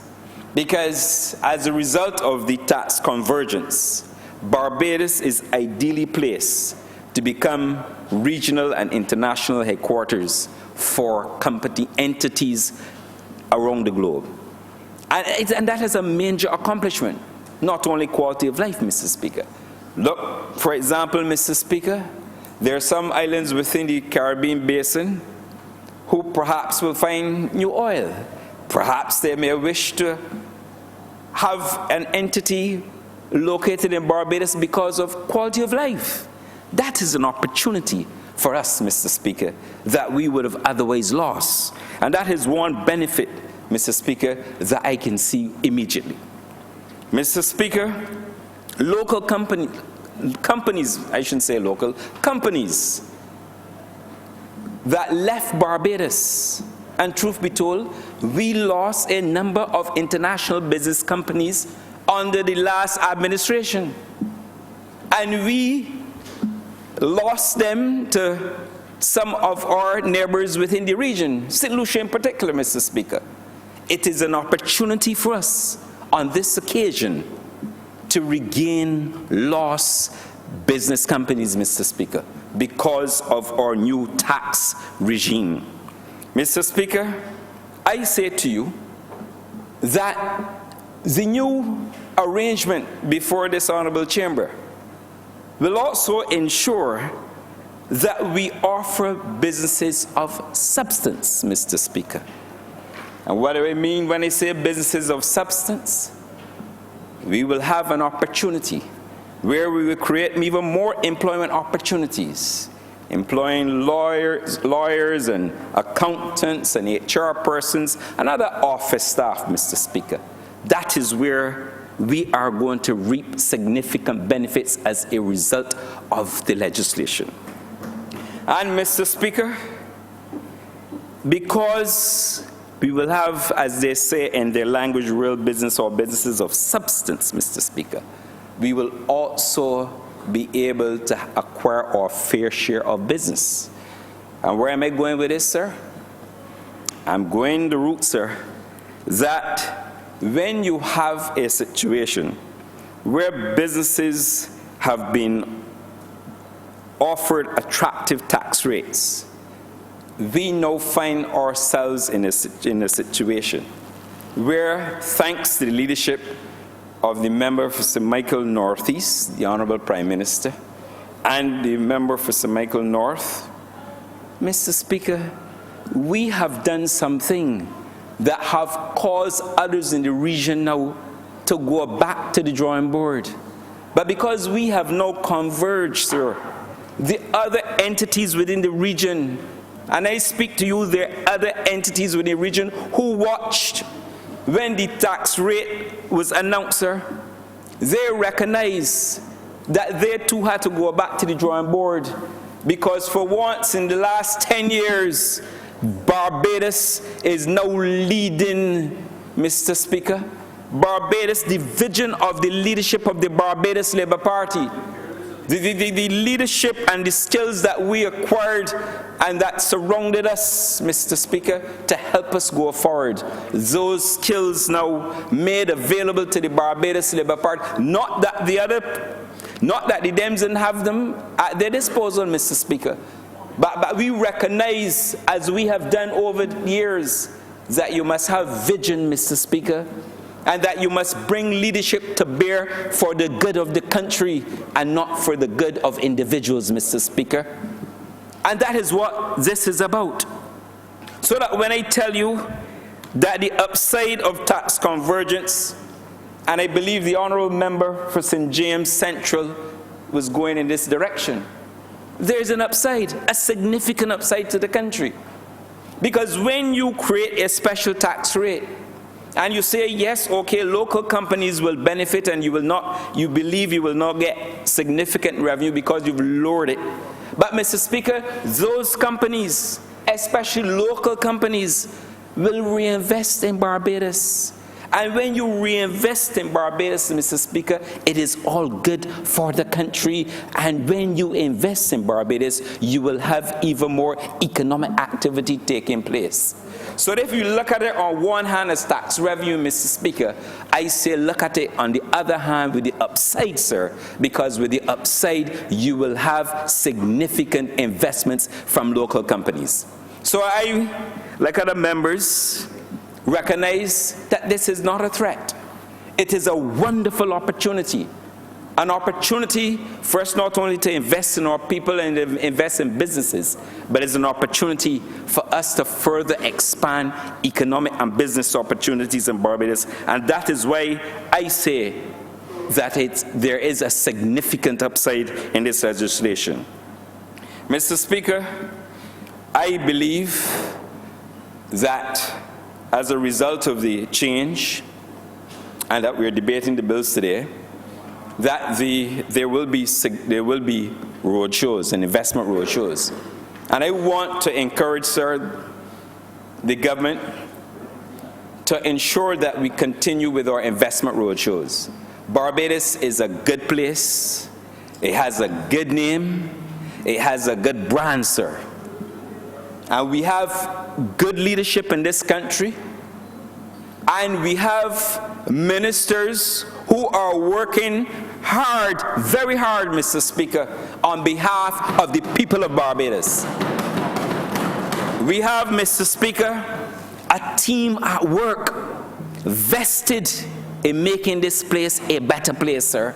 And I always go back to this point, sir, that the Barbados Labour Party always makes life better for the people of Barbados. And tonight, we have witnessed another series of steps, sir, undertaken by a progressive government, a progressive Barbados Labour Party government, to ensure that we do not languish, sir, but that we go forth with certainty, that we go forth, Mr. Speaker, with the confidence necessary to lift this country from where we found it. And we know where we are at, and we know where we have to go, sir. So that when I commend, sir, the Honourable Member for St. Michael North, I am not commending him because I could stand here, sir, and commend him. I'm commending him for what you might very well say is the heavy lifting. He's done a lot of it. The Honourable Member for St. James Central made mention of some. But he's done a lot of heavy lifting. And it is to his certain legacy, sir, that this legislation, along with the assistance of the Prime Minister, the Honourable Member for St. Michael North East, Mr. Speaker, and the team who surrounded them, and those who would have put in the time, sir, that those persons are working hard to ensure we have a safer and better Barbados. And I want to compliment all of them again, Mr. Speaker, as I wind up. But I also want to say that this, some people refer to it as a leap of faith, sir. But, Mr. Speaker, it is about certainty. It is about knowing where you have to go, sir. It is about knowing that you have problems that you have to fix. It is recognizing that you have to look and see, this is where we were 20 years ago. This is what we found over the last 10 years. but this is where we have to go. Like I said, we signed up for the job, and I believe, with all credit to the government, they're doing an excellent job, sir. And I hope, sir, that we continue this path, and I know we shall continue this path. So, Mr. Speaker, in closing, I want to associate myself with this debate. I want to commend the team again for an excellent job. But I want to say, sir, that Barbados is in safe hands with the Barbados Labour Party government. Barbados is in safe hands with a Prime Minister who understands the urgency of the task at hand, sir. Barbados is in a safe place, sir. When you have a minister who, prior to him assuming responsibility for international business, had no prior experience in international business. So that when you talk about learning on the job, Mr. Speaker, well, then I will have to give him credit for learning on the job. Because for somebody who's never served as a minister responsible for international business, and to have come in here, tonight, sir, and to have delivered himself in a manner, sir, that is only befitting of a heavyweight, sir. I say to you, and I say to the country, that Barbados is in safe hands, sir. And Barbados will continue, Mr. Speaker, to be in safe hands with the team of the Barbados Labour Party. I'm much obliged to you, sir. Mr. Speaker, I beg to move that this sitting be suspended for dinner until 8:30 p.m. I can second that, sir. Question is that this honorable chamber be suspended until 8:30 p.m. All those honorable members in favor, please say aye. Those against, please say no. We think the ayes have it. This honorable chamber is suspended until 8:30 p.m.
This sitting is now resumed. Prior to the suspension for dinner, this Honourable Chamber was debating order number 10 in the cognate debate. To that, we resume.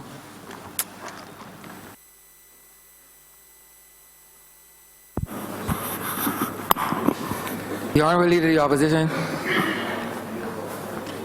Thank you very much, Mr.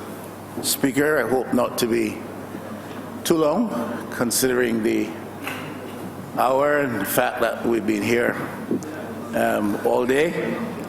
I shall endeavor not to detain you, sir, beyond the necessary. My honorable friend from St. Michael North was quite charitable in expressing commendation to his staff and others who were very much a part of ensuring that these measures got before this honorable assembly today. But that is to be expected of him. He is that kind of an honorable gentleman. That notwithstanding,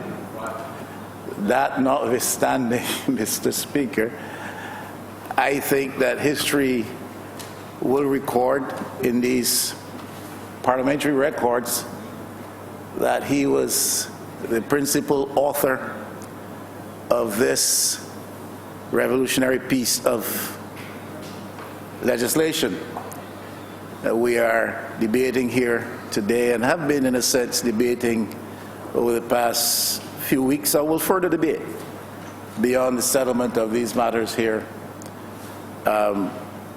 today. But that also is to be expected of him, because his record of the past will show, as the Honourable Member for St. James Central rightly said, that he was the author of several pieces of revolutionary legislation that came to this Honourable Chamber in the former period of administration of this same party in office, and that changed the Barbados economy radically.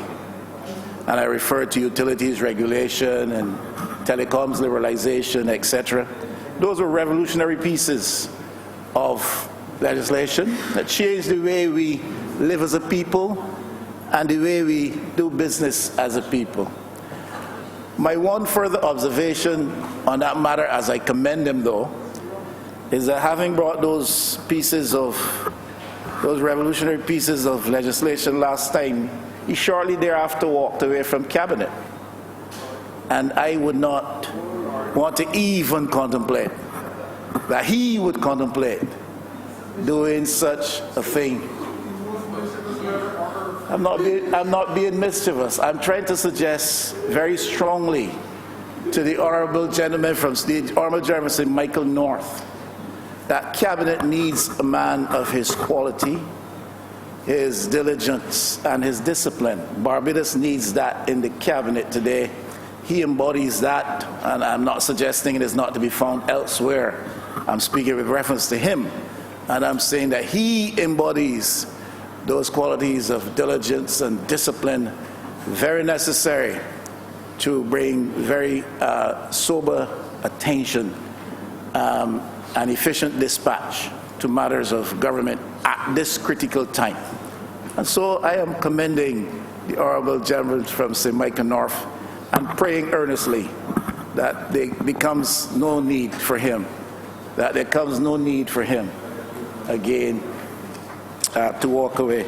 Certainly not at this time, because he's now been the principal leader in overturning 40 years of practice in Barbados with reference to how we do business in the area of corporation practice in Barbados, and that's no mean achievement.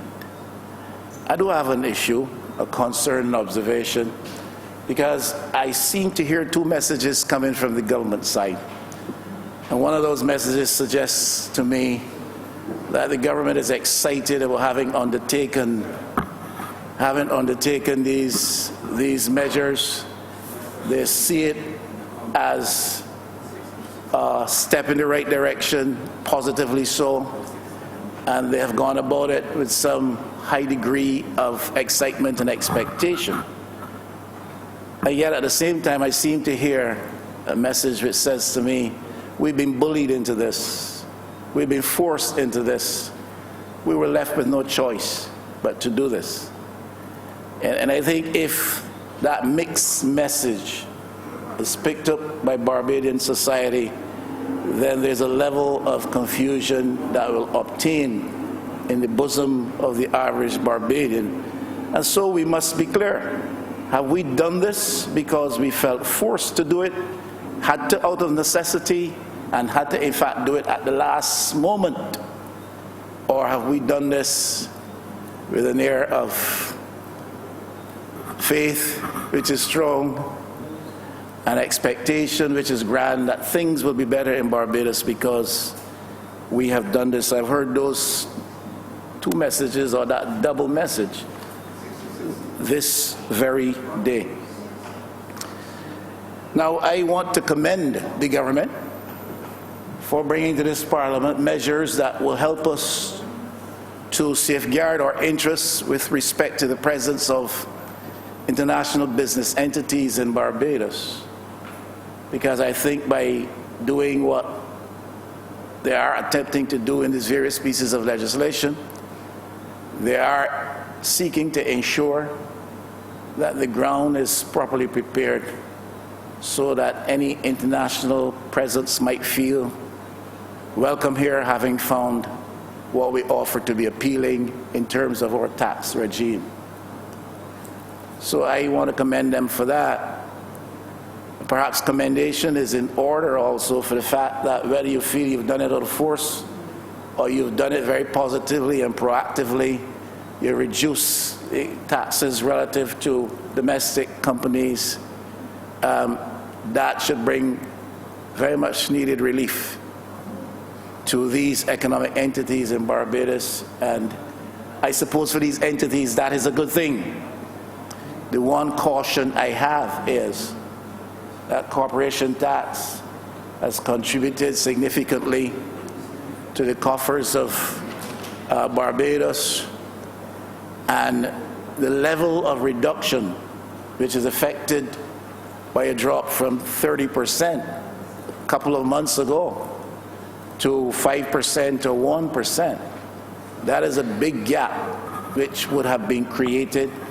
And I would be less than honest were I to suggest to you, Mr. Speaker, that I've heard set out in clear terms how the government plans to make up the shortfall in terms of revenue loss through these measures relative to the operations of domestic companies. Now, Mr. Speaker, tax formulation is a significant expression of national sovereignty. The ability to put in place your own tax regimes, to establish your own tax platforms, to create your own tax structures, and to develop your own tax culture. That is an expression of national sovereignty. What therefore comes from the OECD represents a challenge to what historically has been seen as a significant expression of national sovereignty, the ability to set your own tax frames and your own tax regimes in place. That has been challenged. And therefore, if you lose to the extent that we seem to have your capacity, your right to determine levels of taxation in your domestic jurisdiction, your sovereignty, in my view, has suffered a hit. I think much of what the member for St. Michael's, St. James Central has said suggests that. I think much of what is contained in the speech given by the Honourable Prime Minister, Minister of Finance, the ministerial statement, a couple of weeks ago also suggests and confirm that what we've done is that what has happened is that we've suffered a hit on our sovereignty.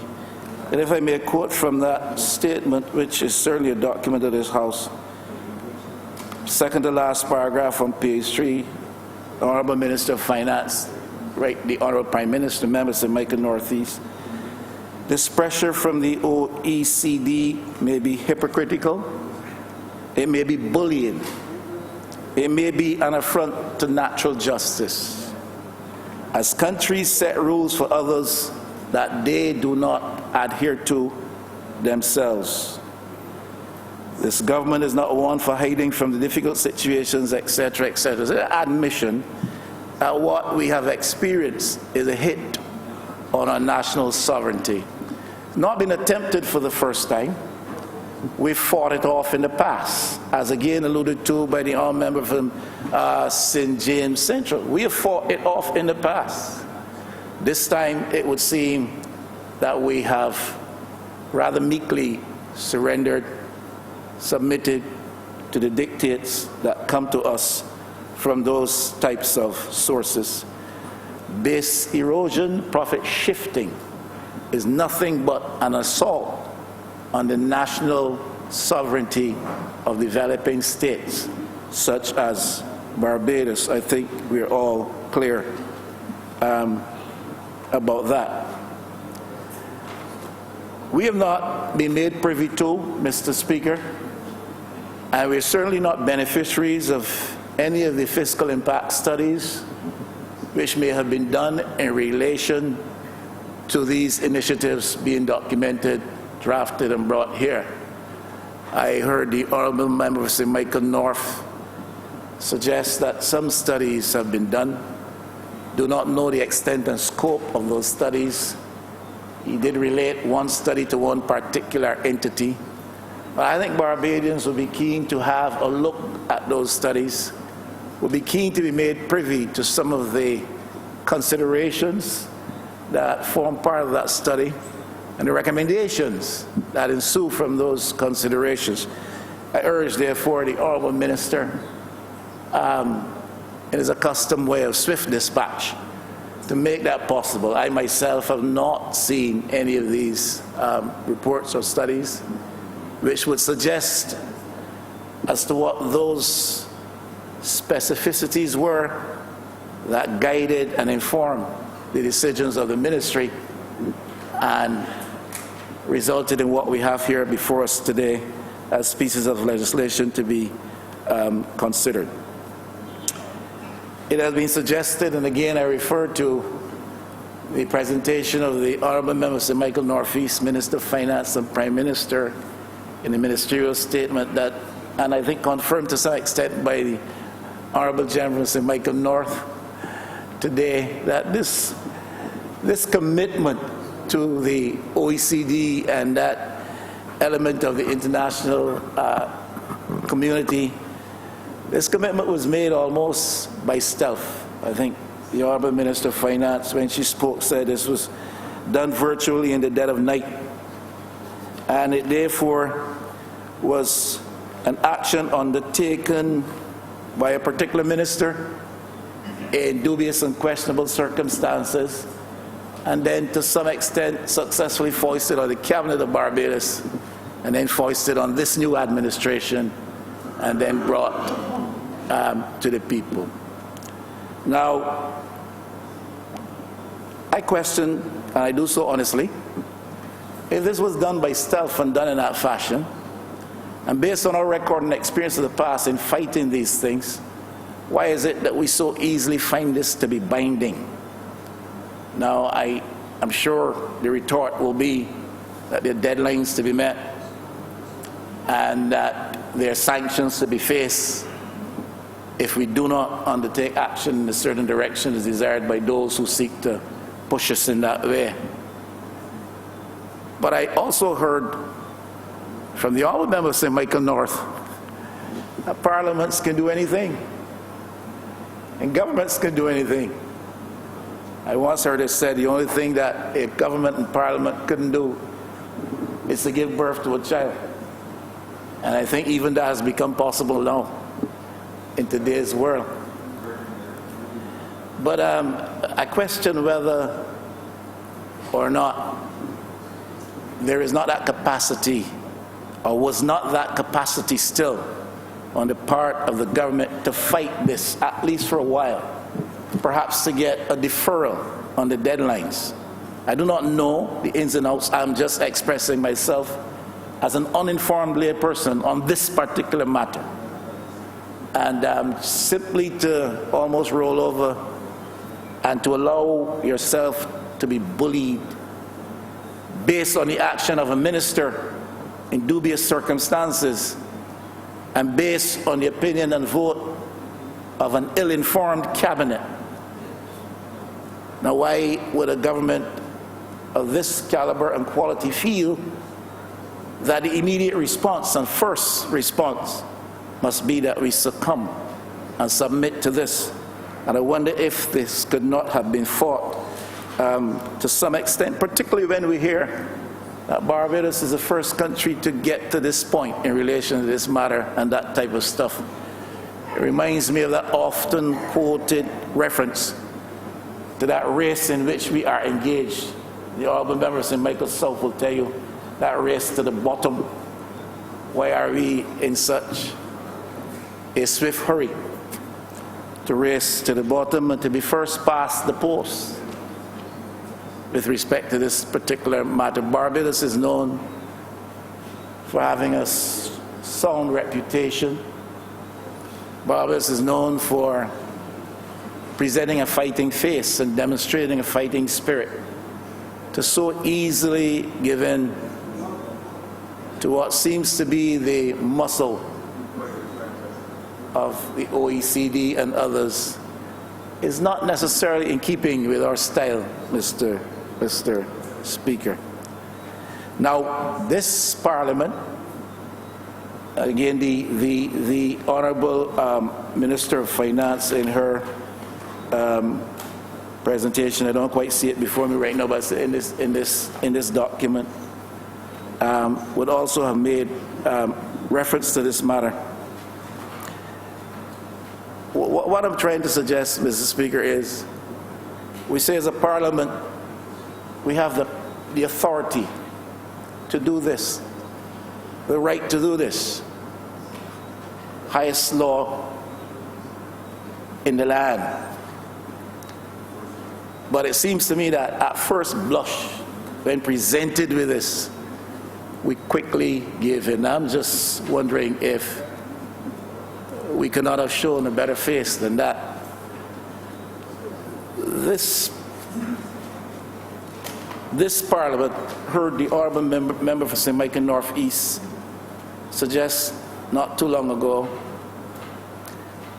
that with respect to this matter, because the former administration committed us, we had a reputation to maintain.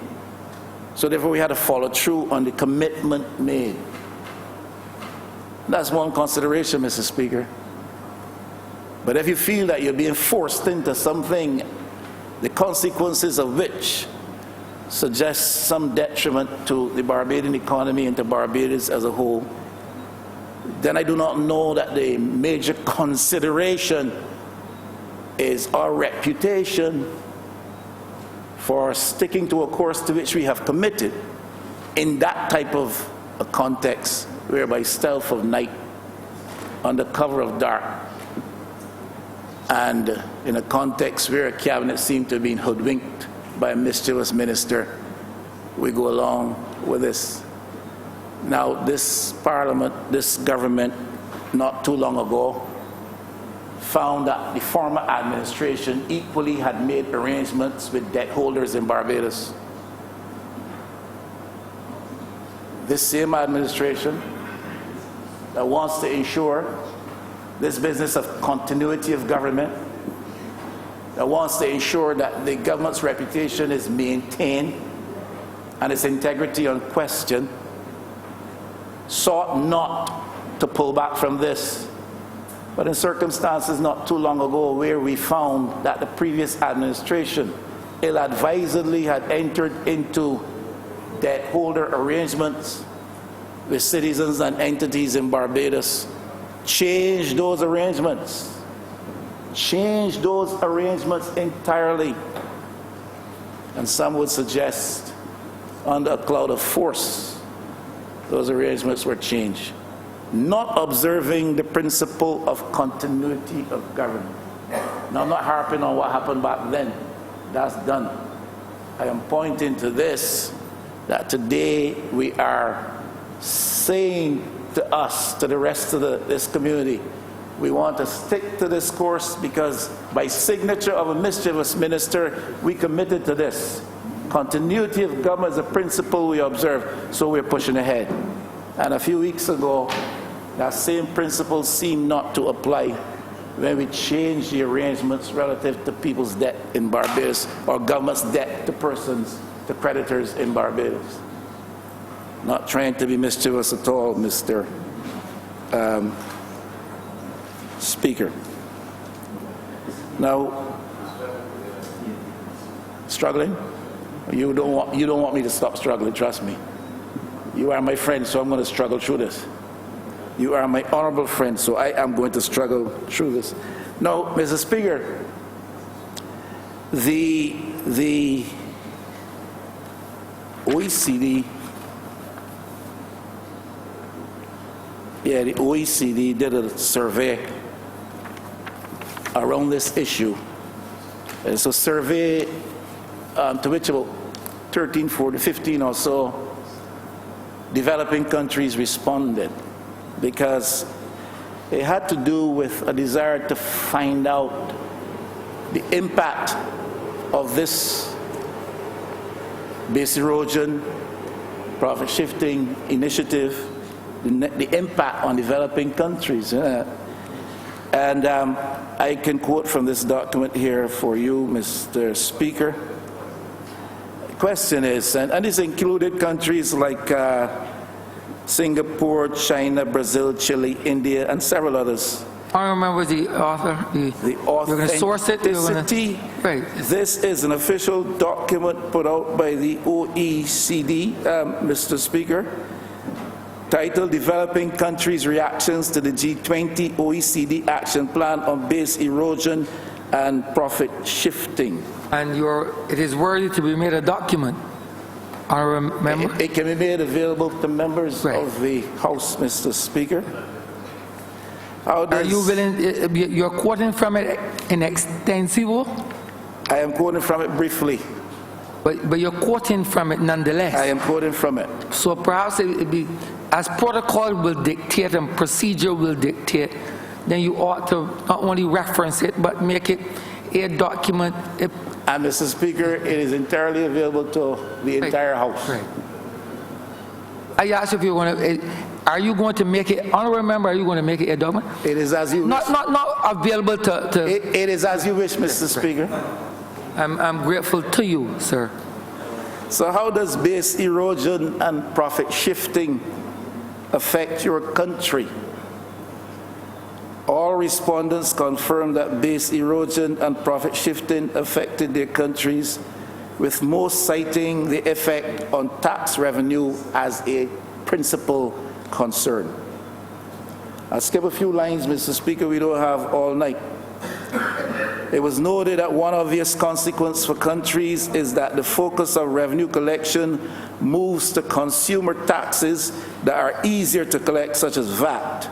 I think the Honourable Minister of Finance, when she gave the ministerial statement a few weeks ago, did make that point, that we will see a shift away from corporate taxation to consumption taxes, user fees, property taxes, etc., etc. This is confirming that this is the experience of most developing countries that responded to this questionnaire. Similarly, tax authorities direct their operational resources at those taxpayers who cannot move their income. For example, local individual residents, together with those entities that do not have the opportunity or indeed the resources to engage in tax planning, such as small and medium-sized enterprises. Mr. Speaker, I don't want to quote too much more from that. Essentially, what these countries are saying is that there's some significant negative impacts on their economy when this profit shifting, this base erosion and profit shifting initiative is affected and comes into the law of the land.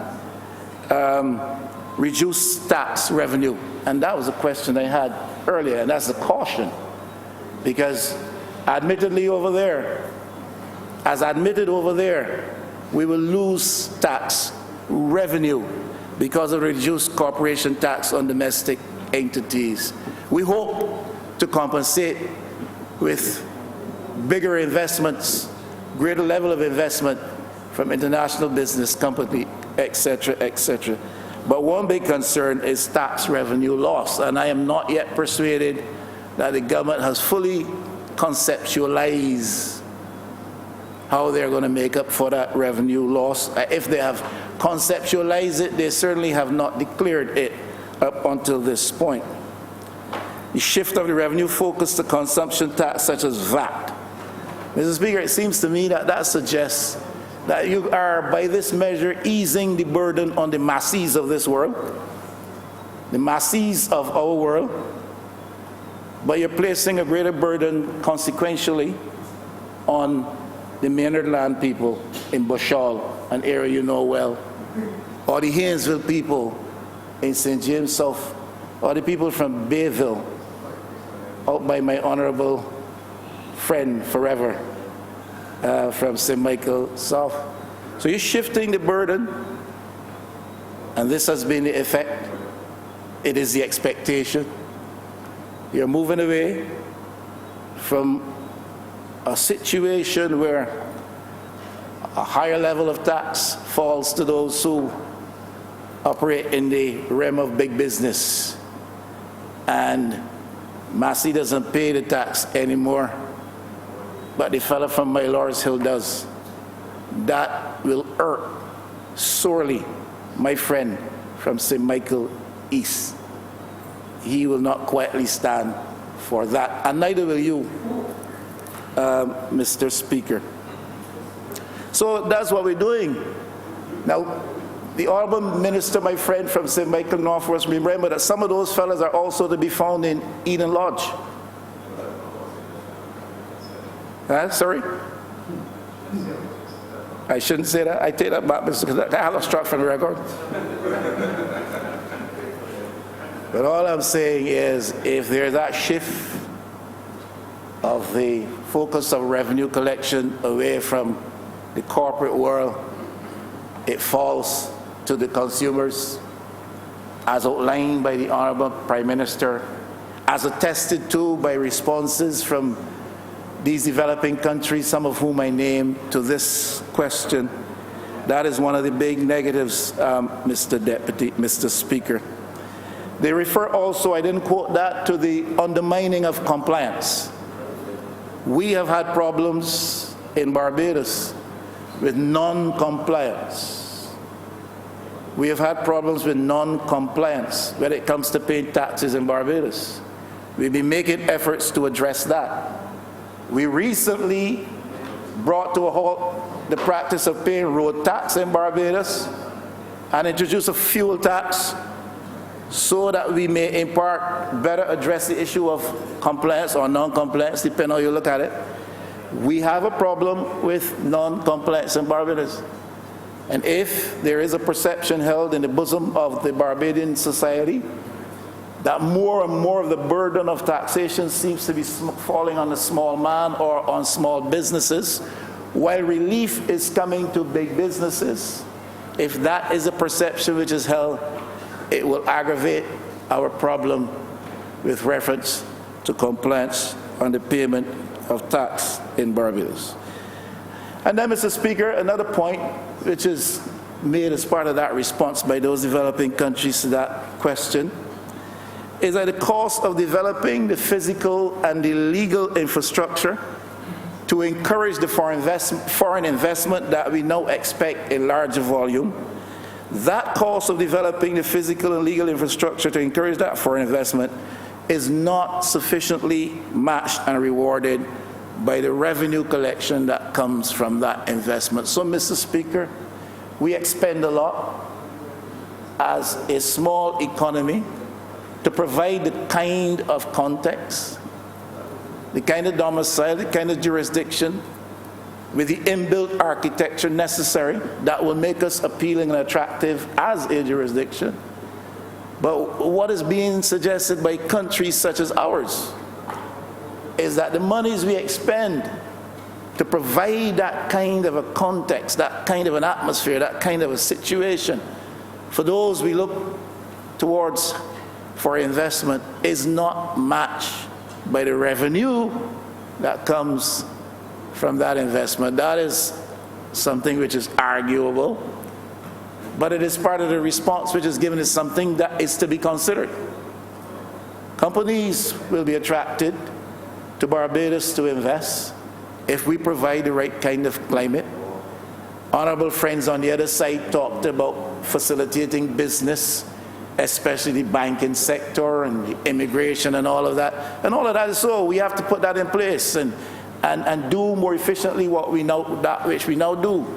But we also have to have a built architecture and infrastructure within which those companies can do their business. And what is simply being suggested here is that the cost attaching to that is such that when matched with the revenues that eventually come from that investment, we end up losing in the exchange. Now, Mr. Speaker, I'm one of those people who hold the view, and there's a school of thought, that all of this pressure, this bullying that is now being evidenced by the OECD and others has to do with the potential for the development of services in the cyber world, cyber-related services in small country economic context. Technology today, Mr. Speaker, has the potential not necessarily to fully equalize, but it has the potential to bring a degree of levelness, if that's the word, into the mix. And whereas in the traditional context, we are unable to compete with persons in the developed country context, when you come into the world of technology, when you come into the cyber world, and the services which relate to that type of technology in that type of world, then there's potential for developing countries gaining ground on some of the developed countries, and that this new fight, and the member for St. James Central admitted, we just fought off that, and it seems as though when you fight them off at the front door, you think you're cool and comfortable, you find them at your back door. That's what's happening, because the potential around trade and services is such that we're not in any way supposed to gain ground. And he expressed it far better than I could ever do. It is the old enemy showing himself in perhaps new guises today. And it is that type of thing that makes honourable friends like my MP from St. Michael East very, very troubled and very demonstrative when he has something to say with respect to it. And it's true. These people continue to make a mess of small world people, so to speak, of small island people, so to speak, because we are never to make any strides in this world. So if there's potential in the area of services, especially as it relates to technology, let's put the damper on that. And there's a school of thought that suggests very strongly that this is what this new thrust is all about. And I believe myself, in part, that that indeed is what it is all about. This is a priority for them. It's among that 15-point action plan to which the honourable member from St. Michael North alluded to. Now, I might be misguided, but please, maybe the honourable member can help me, because I need to know what befalls those small businesses that pay tax at about, what is 15%, 12%, 15%? What is to befall them in terms of how the new tax structures will relate to them? where you reduce corporation tax from 25% to 5%, are they still going to be required to pay 15%? I stand to be advised on that. We've heard it said here today, we've heard it said here today, alluded to at least by, again, the honourable member for St. James Central, who I thought made quite a good speech today as opposed to last Tuesday. And he alluded to the benefits. Yeah, he alluded to the benefits that accrued to the Barbadian middle class because of the international business company presence in Barbados. And that has built that class. And the tax revenue generated from international business has served Barbados well. And he did admit, and it is true, everybody knows that. I remember St. Michael West Central also said that. Under the last administration, we lost a lot of this business because of their lethargy and tardiness and downright indifference. Some of which, of course, was outside of their control as Canada changed its way of doing business with the countries of this region. Now, all that being said, Barbados middle class prosperity was built largely on that offshore business, some of which we have now lost, and hopefully we can regain. That is why I am commending the minister for bringing initiatives here that help us to secure our interests relative to the presence and hopefully an increased presence of international business entities. But at the same time, we're losing a lot in the domestic corporation tax. And that has implications for how we tax other people. And I'm saying that because, Mr. Speaker, you know that the middle class in Barbados over the last 10 years have suffered a lot in terms of withdrawal and cessation of allowances, and on top of that, the imposition of taxes, new taxes, by both the last administration and this one. So we have I'm just trying to suggest we got to be cautiously optimistic that what we have done here is going to work, but we cannot convey to Bajans the impression that this is something we have fully embraced, we're excited about this, it is going to work, without telling us what you're putting in place to make it work. What are the indicators that it will work? And how are you going to make up for the shortfall on your revenues unless you further tax people who are already burdened with taxes? That's where I was going with that, Mr. Speaker. Now, you could talk about investment. We because of the strictures of the IMF, whether you believe that the program is homegrown, as the government says, or whether you do not believe it is homegrown, as my honourable friend from St. Michael East does not, neither do I believe that it is homegrown. But the truth of the matter is, these cutbacks,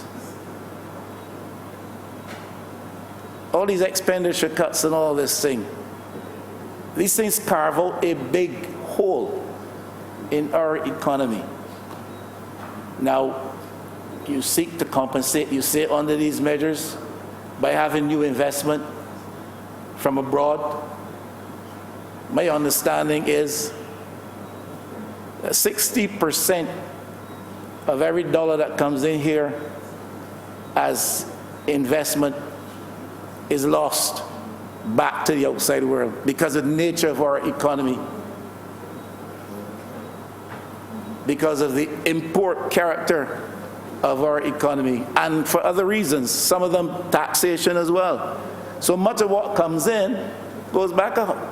So if you've created a $1.5 billion hole or $2 billion hole, it means that to make up for that, you can't just look for $1.5 billion or $2 billion. You got to look for $2 billion plus 60% that you are going to lose by the natural course and the natural flow of things. And all I am saying is that this government needs to tell us, give us the assurance, because we have not had that yet. We have had optimism. Give us the assurance that this is where we're going, and these are the indicators that we see. I would not want to think that we've come to this moment totally blindly. And that's all I'm trying to say. I'm advised under this, and I didn't hear the member say Michael North speak, and I hope he will, because I am advised that under these new arrangements, many individuals will look to take advantage of a loophole, if you can call it that, because if you reduce corporation tax below the level of personal income tax, then people will find it attractive, if it is possible, to corporatize. So you reduce your level of tax obligation to the government under this framework by corporatizing as an individual, and you get away from paying. And I think the Honourable Minister of Finance, again, also in her ministerial presentation, alluded to this fact, that look, those who are paying personal income tax at a certain level will look at this measure and say, well, why? And there's a promise here. There's a promise here, not so fulsome, but a promise here nevertheless hinted at, that we unfortunately couldn't address everything at this time, but because of the haste with respect to this particular thing, but we will come back. And Mr. Speaker, all I'm saying is that people, individuals who feel the burden of taxes today because of the actions of the past administration, the actions of this administration, will feel under this that they can corporatize and find a way to beat the tax regime. Now, I heard it said over there today, Mr. Speaker, and I heard also the Honourable Minister of Finance, when she spoke, also referred to the fact that with the concessions now being given to companies in Barbados, domestic companies, etc. Well, let me read, Mr. Speaker, if I may. With these new tax rates, I lay down a challenge to domestic companies that there must be benefits to the country of sharply lower corporation tax rates. Barbadians will expect these benefits to be in the form of higher local investment, more enfranchisement of employees, and better pay. That is the expectation, that because some companies get a tax ease, that we will see these sorts of things resulting. I well remember the loud call by my friend from Christchurch West in this vein: since you now have reduced levels of taxation, let us hear about some wage increases for the workers. He called for that with the understanding, if we reduce taxes on you as a business community, come on, you've got more available capital to you, pay the people a better wage, get higher levels of product. He, Honourable Member, said that he's optimistic. But I heard a very quick retort coming back from the private sector: not so fast, not so fast.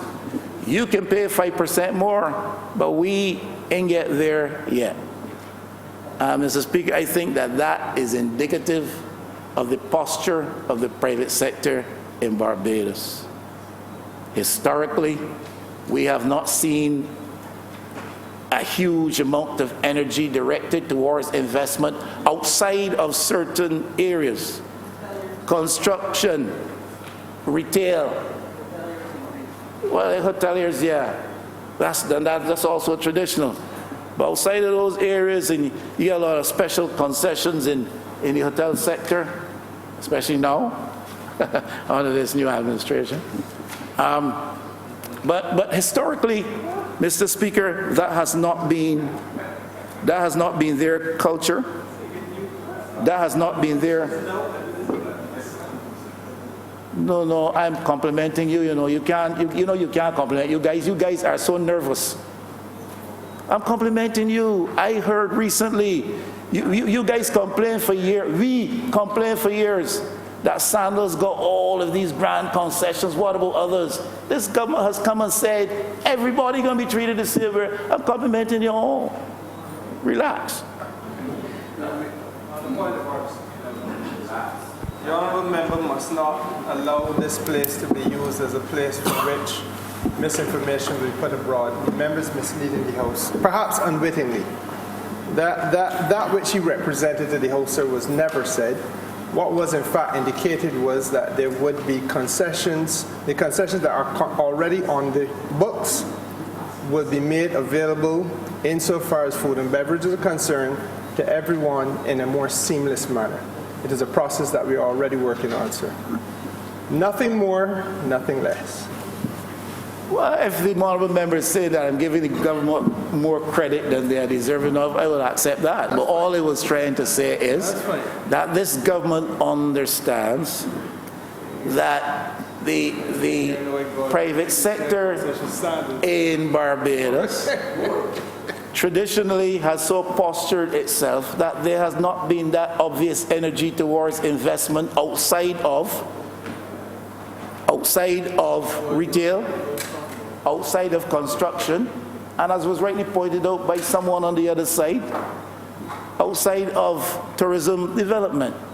And I'm simply responding by saying that this government understands that and has therefore been trying to encourage the private sector, even in the tourism area, to energize itself with further investment in the Barbados economy. But the substantive point here, Mr. Speaker, is that we believe that because taxes have been reduced on companies in Barbados, that we are going to see more people employed, that we are going to see higher levels of pay, that we are going to see greater levels of investment and perhaps investment in new areas. I do not know that that is true, Mr. Speaker. The people of Barbados today are complaining that this government removed the NSRL and that prices have not gone anywhere, not down anyhow. So the private sector in Barbados has always operated in a certain context and driven by certain cultural dynamics. We cannot rely on a new investment impulse and culture from a domestic private sector, which traditionally has been shy of development-related investment. That's all I am trying to say.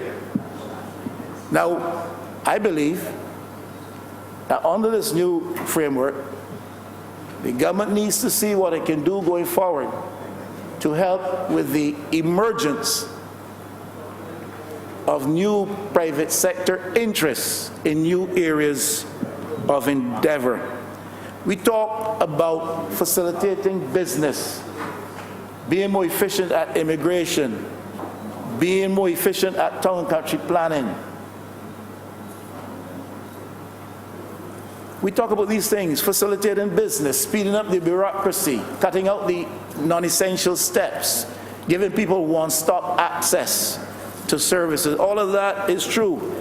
That is business facilitation. We need to talk a bit more about facilitating business startups and facilitating new emergent businesses in new areas of endeavor in Barbados. We need, and I'm sure the Honourable Member, Mr. Michael East, will agree with me, we need to see the private sector of Barbados not only in historical guise or terms, we need to see the private sector in Barbados in new and emerging terms, new and emerging profiles of the private sector. That's what I'm saying. And we need to facilitate the kind of business startups, a program like the Trust Loans Program. And I really hope that it is implemented in a very meaningful way and that people benefit, and we can see businesses today which barely exist grow and become something substantive and substantial in the Barbadian economy.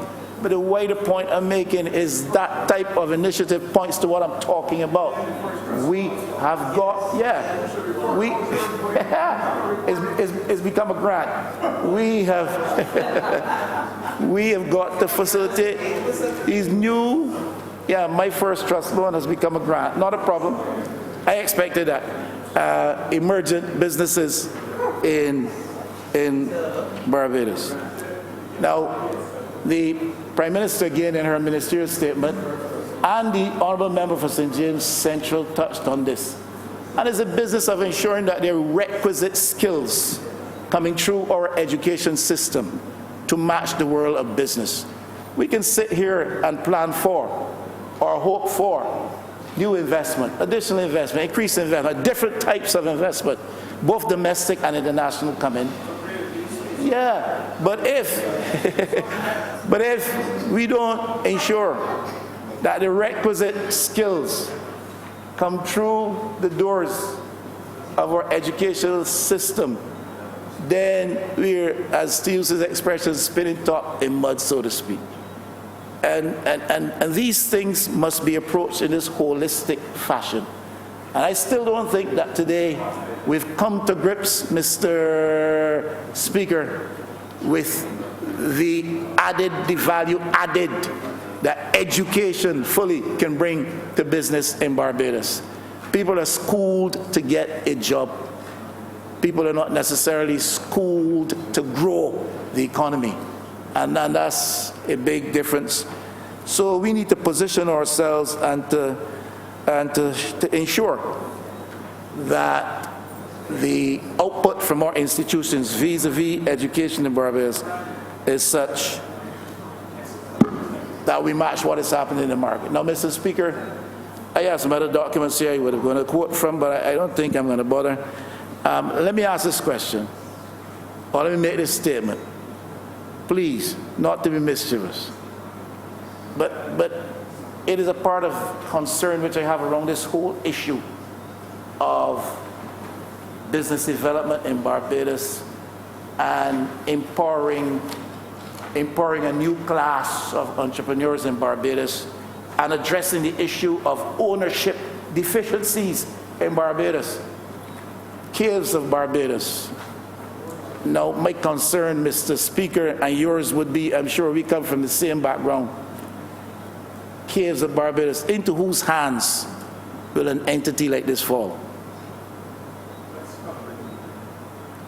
Into whose hands will entities like this fall? I know that as we go into next year, we are going to see the phenomenon of privatization, however it presents itself, presenting itself. And I heard a couple of companies, a couple of entities already mentioned. His was one. And the moment I heard it, I wondered into whose hands it will fall. I trusted the competence and integrity of the Honourable Member from St. James Central. I might be the only one who does, but I do. I do. And the other entities as well. I understand certain elements of the Barbados Water Authority, sanitation services. My question is into whose hands these entities will fall. This government, with the large numbers that it has, with the 30, with the mandate that it was given, 30, has an obligation to ensure that those numbers are used in part to address the issue. No cross-talk, please. Ownership structures in Barbados. Hello, we can bring all kinds of legislation, revolutionary as it is, that facilitates especially international business flocking to Barbados, and may that happen, and may happen in abundance. But at the end of the day, if we have done nothing by those same numbers and by similar legislation to change ownership structures in Barbados, then with these numbers, we have come to failure. I am strong on that. I'm strong on that. A government this size cannot comfortably sit by and seeing what now obtains persisting in perpetuity, that people in Barbados are not brought into ownership and enfranchisement by its actions and by the legislation it brings here. So we come today to facilitate international business companies coming. We come today to facilitate domestic companies by tax relief. But there are some fine points that we have to address and score on. And we have to address ownership in Barbados, ownership structures in Barbados. You have the numbers to do it, and I believe by the giftings of the people, you have the mandate to do it as well. Now, we are attempting to fix in Barbados quite clearly under this fellow called Bert. We are attempting to fix a reserve problem. We are attempting to fix a fiscal problem. And we are patting ourselves on our chests that in 6 months we have done very well. That's what we're doing. We've borrowed almost $1 billion. We've increased taxes inordinately on the people with a promise of more to come. But we're patting ourselves on the chest and we're saying we have done well by fixing or attempting to fix a fiscal problem and a reserve problem. We have got to be careful. I say this to my honorable friends in Michael North, that we do not lose sight of caution and wisdom, and that in our efforts to facilitate international presence, in our efforts to give a break to domestic companies, then we find we have to transfer the burden of taxes onto individuals through property taxes, land taxes, VAT, consumption tax, user fees. When we do that, we are pauperizing our people. So our efforts become self-defeating. And all I am expressing here is that I encourage caution as we go about this. Whether that caution is tied to optimism and is a cautious optimism, that is for you to determine. But I am exhorting you to caution. One last thing, Mr. Speaker, before I sit. You know that I have a thing about this business of ministerial discretion and ministerial power to grant waivers and exemptions, and in two of the pieces of this legislation, these bits of legislation brought, that is there.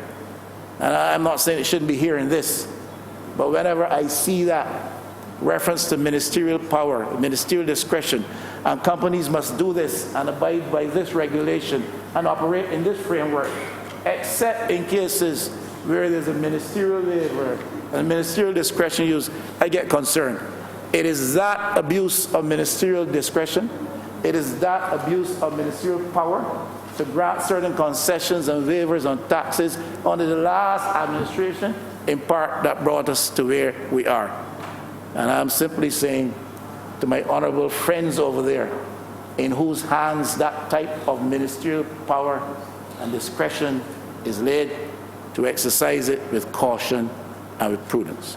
So in short, Mr. Speaker, I understand we've come to a moment in Barbados where by force we must do this. But where a government feels that this seeming obstacle can be made into an opportunity, and so we embrace it boldly, and we will compete in the global world, appealing and attracting international business, while at the same time laying a better wicket for our domestic business. I understand all of that. I'm not against any of that. I'm simply saying, cautiously, we must help the people to understand how we are going to make up for the shortfall in taxes on the domestic and revenue on the domestic front. And if there is to be added taxation coming on top of that to make up for that shortfall, please tell us as clearly and as early as you can. And what is the roadmap for identifying, attracting, and having it present here? I'm talking about the international investment which we hope of optimistically to get in these new arrangements. With that, Mr. Speaker, I'm sorry it took so long, but I'm done. The Honourable Member for Christchurch West. Thank you very much, Mr. Speaker. Very aware of the hour. It's been a very long day, and I promised the House that I will not detain the House for very long. In keeping with my commitment to try to bring a Bible verse to this Honourable House, and also being aware that it is in fact the Christmas season, I could not come to this Honourable House and reflect on this matter without bringing to the attention none other than Luke chapter 2, verses 4, 5, and 6. And Joseph also went up from Galilee, out of the city of Nazareth, into Judea, unto the city of David, which is called Bethlehem, because he was of the house and lineage of David, to be taxed with Mary his espoused wife, being great with child. And so it was that while they were there, the days were accomplished that she should be delivered. So obviously that passage reminds us of the Christmas season that we're in now. But more importantly, and as it relates to this debate, even 2,000 years ago, you were taxed based on jurisdiction. And that is clear. And jurisdiction is essentially what this debate is about, Mr. Speaker. Because it is a company, and essentially companies that were in one jurisdiction, doing work in that jurisdiction, but being domiciled in another jurisdiction, and being taxed in that jurisdiction in which the work was not done. And that's essentially what it is. A little bit of the history of it, the Offshore Banking Sector Act 325, which came into operation in August of 1980 under the then Tom Adams Barbados Labour Party administration, was thought at its time to be visionary, and indeed it was. Its main objective was to facilitate the establishment of banks while registered in Barbados, but may conduct their business off-island, but still keep the benefits of the low tax regime of a resident company. This was followed then, Mr. Speaker, in 1991 by the International Business Companies Bill, which then became an act, which is now one that we are actually repealing. And I found it quite important to actually go and pull that debate for that particular bill, because we're actually now repealing it, and to see what the feeling was at the time when that bill was instituted. I don't have to make it a document of the House, it's Hansard. So it's already a document of the House. And even although it was being debated also in Christmas time, December 3rd, 1991, a Tuesday of course, a certain person was giving the reply when the matter was laid. A man by the name of Henry de Boulay Ford. I don't know if you know that gentleman, Mr. Speaker. Former Honourable Member. Yeah, of course, former Honourable Member and former member of Christchurch West, who preceded me in this Honourable Chamber. So I found it even more fitting that I would have to reflect on his presentation at the time to the International Business Companies Bill of 1991. And in that, he presented these words, and I will reflect on a few of them because I found them quite prophetic. He says, "It was only, Mr. Speaker, after the Labour Party won the government in 1976 that any significant impetus was given to the development of the offshore financial sector. Our manifesto for that year stated that steps would be taken to provide and extend tax haven facilities for overseas investors whose businesses do not operate in Barbados, and that the strictest control would be instituted to ensure the encouragement of such facilities would not lead to the island becoming a shelter for criminal elements. We stated that such investors would be encouraged to deposit funds and form companies whose licensing and other fees would be expected to make substantial contributions to the revenue of the island. And he was perfectly correct in that estimation.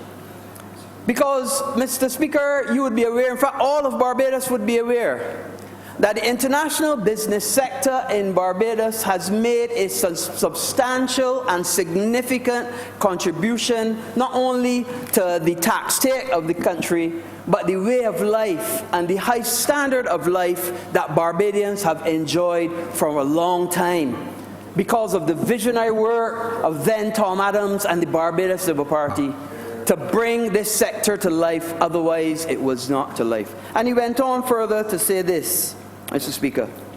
He says, "Sir, it is a sign of how successful the Barbados Labour Party government was in developing the offshore sector, that although there is no accurate available statistical information or data about the sector, it is estimated that the sector is contributing in excess of $40 million into the economy of Barbados today.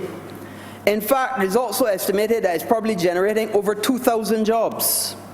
That is the position today, sir. The Barbados Labour Party can justifiably take credit for the tremendous benefits which have accrued to the island of Barbados as a result of the development of this sector.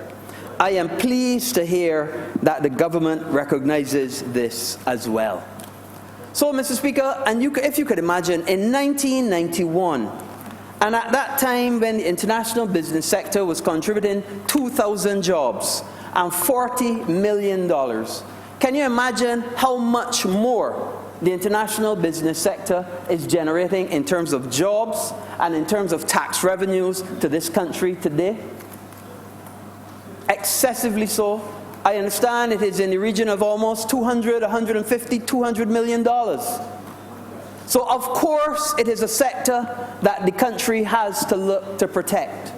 Of course it is a sector that we have to try to do our best to make it an environment that people would want to stay here and not to move to other jurisdictions. But the problem came, Mr. Speaker, when we had essentially being grey-listed or blacklisted. What does that mean? That means that the OECD and the relevant multilaterals, WTO and all those, were saying that we had systems that were designed to attract companies away from their countries to ours, and those were preferential and causing them to lose tax revenue. Do they have a point? I think they do, to be honest with you. If you have a system where you are charging your local companies one tax rate, but any company that is based abroad that you can attract to your jurisdiction and charge them a different tax rate, even although they're not doing any work in your jurisdiction, is that an unfair practice? That is what they say. When you look at it as an independent outsider, you have to consider it. So, what the government made a decision to do, yes, guided by a letter signed by an inappropriately positioned minister, that we had to do certain things by December 31st of this year. And what the government made a decision to do, and I fully and completely support, is that we had to converge our interest rates. So that there's no such, going forward, there will be no such thing as an international business company per se. And that's what all of these bills do. No such thing as an international business company. All companies will be companies of Barbados. So therefore, nobody could say that we are going to give one type of company any preferential arrangement over the other. All will be Barbados companies. So then the question comes, and I've heard the member for St. Michael West say that we are being optimistic about whether we will gain more from the companies that are essentially domiciled offshore, or do we lose more by bringing the tax of the companies in Barbados down to 5.5%. And I say this, which is better, Mr. Speaker? 1% of $100 million or 30% of $1 million? Which is better? Well, clearly, 30% of $1 million, that's only $300,000. 1% of $100 million is $1 million. And it doesn't start there, because you first get the 5% of the first million, and it goes up as a sliding scale. So clearly, what we are trying to do and what we are saying is that the base is what is important. And could we grow our local companies to the point that they're making taxable income to the rate of $100 million? No. And that's a judgment. Could we attract companies from all over the world making taxable income in the region of 30 million, 40 million, 60 million, 100 million and up? And our judgment is yes, we can, and yes, we will. Because that is how we're going to make up the difference that the member for St. Michael West is talking about. We have to stop looking inward. I said it before. Inward, we are only 166 square miles of land space. The member for St. Michael South will say, yes, we have a lot of sea space as well, but we can't land a plane on that sea space, unfortunately. But we do have 166 square miles of land space. But there's a whole world out there. A whole world to which Barbados is attractive. A whole world that wants to come and invest, that wants to benefit from our infrastructure, that wants to see us succeed in the world. A whole world that has come. We've had investors come to Barbados before and stayed. And we continue to attract more and more investment. And that is our intention. Barbados and the Barbadians have to understand that Barbados is once again open for business. And by being open for business, that is how we're going to attract people. By getting an opportunity to start a company, get that right, get KIPO sorted so it doesn't take 2 or 3 days to form a company. By getting people to form a company in hours. Opportunity to open a bank account in hours. That is the kinds of things that we have to do to attract the investment that we need. Now, is it a risk? Sure, it is a risk. Everything is a risk. But can we do it? Yes, we can, and yes, we will. So, Mr. Speaker, there are certain aspects to this bill which the Honourable Member alluded to, and in fact, the Prime Minister alluded to it. And it has to do with investment. Now, if we have given the private sector so much, and I'm going to keep calling for it every time I speak on matters like this. If we've given the private sector a write-off on all the taxes that they owe prior to 2000, so that means all those companies that would have owed taxes, the taxes and the penalties have been written off. We've then turned around and given a reduction in percentage that they pay on their taxable income. And by the way, before I go any further when I talk about taxable income, I heard the member for St. Michael West talk about the people from Haynesville and people from Bayland and so on, and how this tax regime would affect them.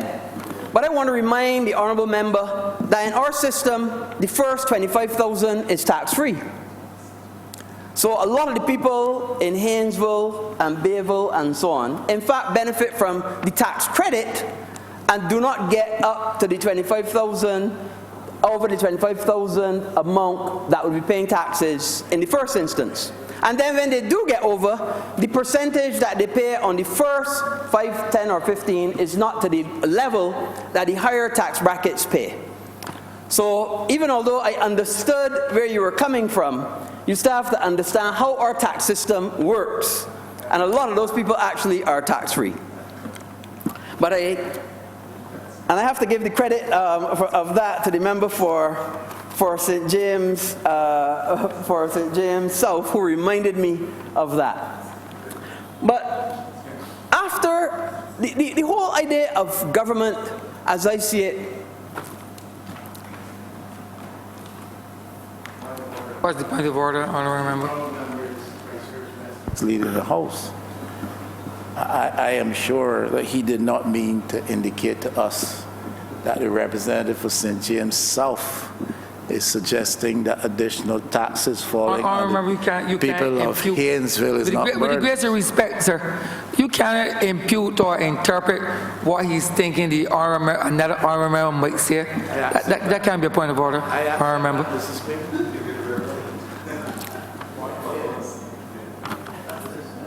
Okay, so Mr. Speaker, as I was saying, the whole basis of the change in convergence in tax is to not only facilitate investment, to facilitate an opportunity for our local companies to reinvest the monies that they were saving in tax that they otherwise would have paid. Reinvest it in expansion. Reinvest it in new business opportunities. Reinvest it in training for their employees. And again, I'm going to call for reinvest it in paying your employees better. Richard Branson, and forgive me for giving his name, the person who runs Virgin, he made it clear, if you pay and take care of your employees, Sir Richard, if you take care of your employees and take care of your employees well, your employees will take care of your customers. So obviously, the message needs to go out to business people in this country. The people of Barbados have suffered under a wage freeze for 10 years. Prices have gone up across the board. The cost of living has gone up across the board. But yet still the people's wages have not gone up. Government took the lead. Government is the person that did the wage freeze, you know. Government took the lead and froze wages under the last administration, and the private sector followed suit. Well, now if government has taken the lead and given the government workers 5%, let the private sector follow suit again. Follow suit. Give the people of Barbados a wage increase. Because it is not only going to redound to the benefit of your company, because if you pay your employees better, they take care of your customers better, and you do better in the long run. It will also redound to the benefit of the whole country, because it means putting more money out there circulating in the economy. It means getting things. Mr. Speaker, to me, an economy is like a bicycle wheel. Right now, it is creaking. It is not moving as it should. It needs that little oil, that little grease. My mother always told me, you know, in life, son, you have to grease the wheel. And that grease is so important to get this economy going again. And all it means is a little 5%, a little 10% increase in people's salaries. It will not be a lot to Massey. It might not be a lot to Saul. It might not be a lot to those large companies, but a little $50, $100 when the week comes, it is a lot to the average person in this country. It is a hell of a lot. And if you multiply that by the 130,000, 120,000 people, it is a lot to get circulating in the economy. And every time I have a financial debate, I'm going to call on the private sector to give the people of Barbados a wage increase. They heard very good when the former administration says a wage freeze. It might immediately be said I on a wage freeze because the government said wage freeze. But the wage freeze talk now. There ain't no more wage freeze. The government had to increase. So if the wage freeze talk for government, let it thaw for the private sector as well. And I know at some point they're gonna have to relent. Because we cannot continue month after month getting benefit after benefit from the government, and then they're not passing that benefit on to their employees. They have to. What conscience would it be that I get a bounty in tax, that I get a bounty in write-off on the old taxes I owe, That I get a bounty in terms of investments. That I get a bounty in terms of not having to pay that amount of tax at the end of the year. Bounty after bounty after bounty. And I say, oh, well, that's just taking into account for the losses that I had over the 10 years. I bill him back up my account. It can't work. It cannot work. It cannot be that only corporate entities benefit. The people of Barbados must benefit as well, because without the workers, you would have no business. Well, you can do it on your own. No corporate entity could get out there and do the work on their own. They have to do what is necessary, and I look forward to them doing that. My only concern, Mr. Speaker, although I fully support this legislation, my only concern, and I've said it to my colleagues before, is this. After we go through all of this, after we go through all 11 pieces of legislation, changing the legislation so that we are in line with the BEPS, what guarantee do we have? What guarantee do the people of Barbados have? What guarantee does the government have that the OECD will still not find some other reason, some other ring fencing to still grey list or blacklist the government of Barbados, and by extension our international business sector? I heard the Honourable Member for St. James Central say that they're always moving the goalposts. And I suspect that they will continue to move the goalposts. Because at the end of the day, it is not about seeing Barbados succeed. It is not about seeing that the people of Barbados can do well. It is about protecting what they see as theirs. Because at the end of the day, and I've heard it said many times, all politics is local. All politics is local. And whether we like it or not, those external entities, those external people, they care more about their own backyard than about what we are doing here. But we have to care about what we are doing here, because it is our business to make sure that we protect the businesses that have come here, that we offer them the best environment possible, and that we make it as easy as possible for them not only to do business here, to stay here, to invest here, and to encourage other businesses to come here as well. So we got our work cut out for us. We got to market Barbados. We got to encourage others to come. We got to broaden our base of investment. But we're up to the task, and we shall do it. I'm obliged.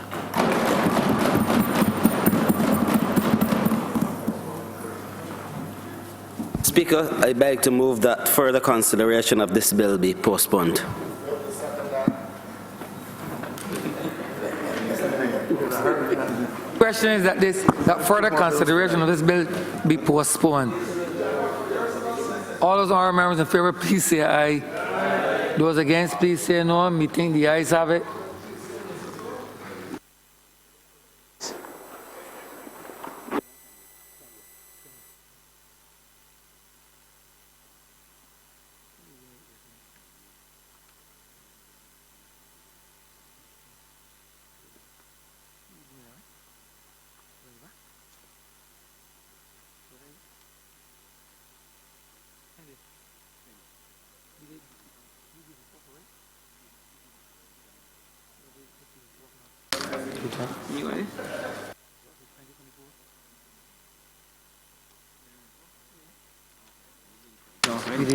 We did sound already.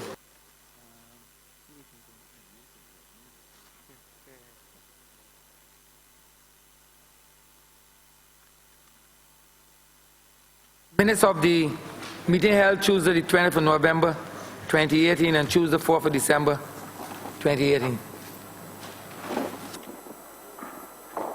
20th of November and 4th of December. Mr. Speaker, I beg to move that the minutes of the proceedings of the Honourable House of Assembly on the date cited be taken as read. If there are no observations or corrections, let the aforementioned minutes stand confirmed.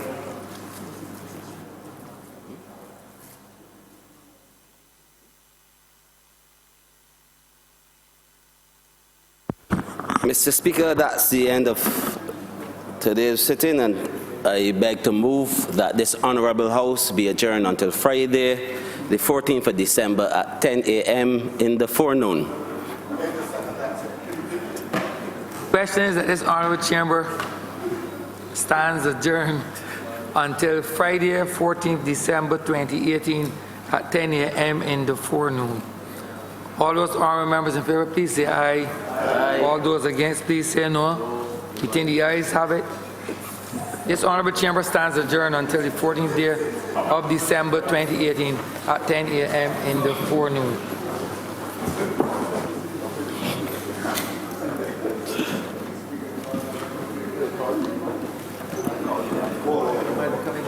Yeah, you're teaching me, man.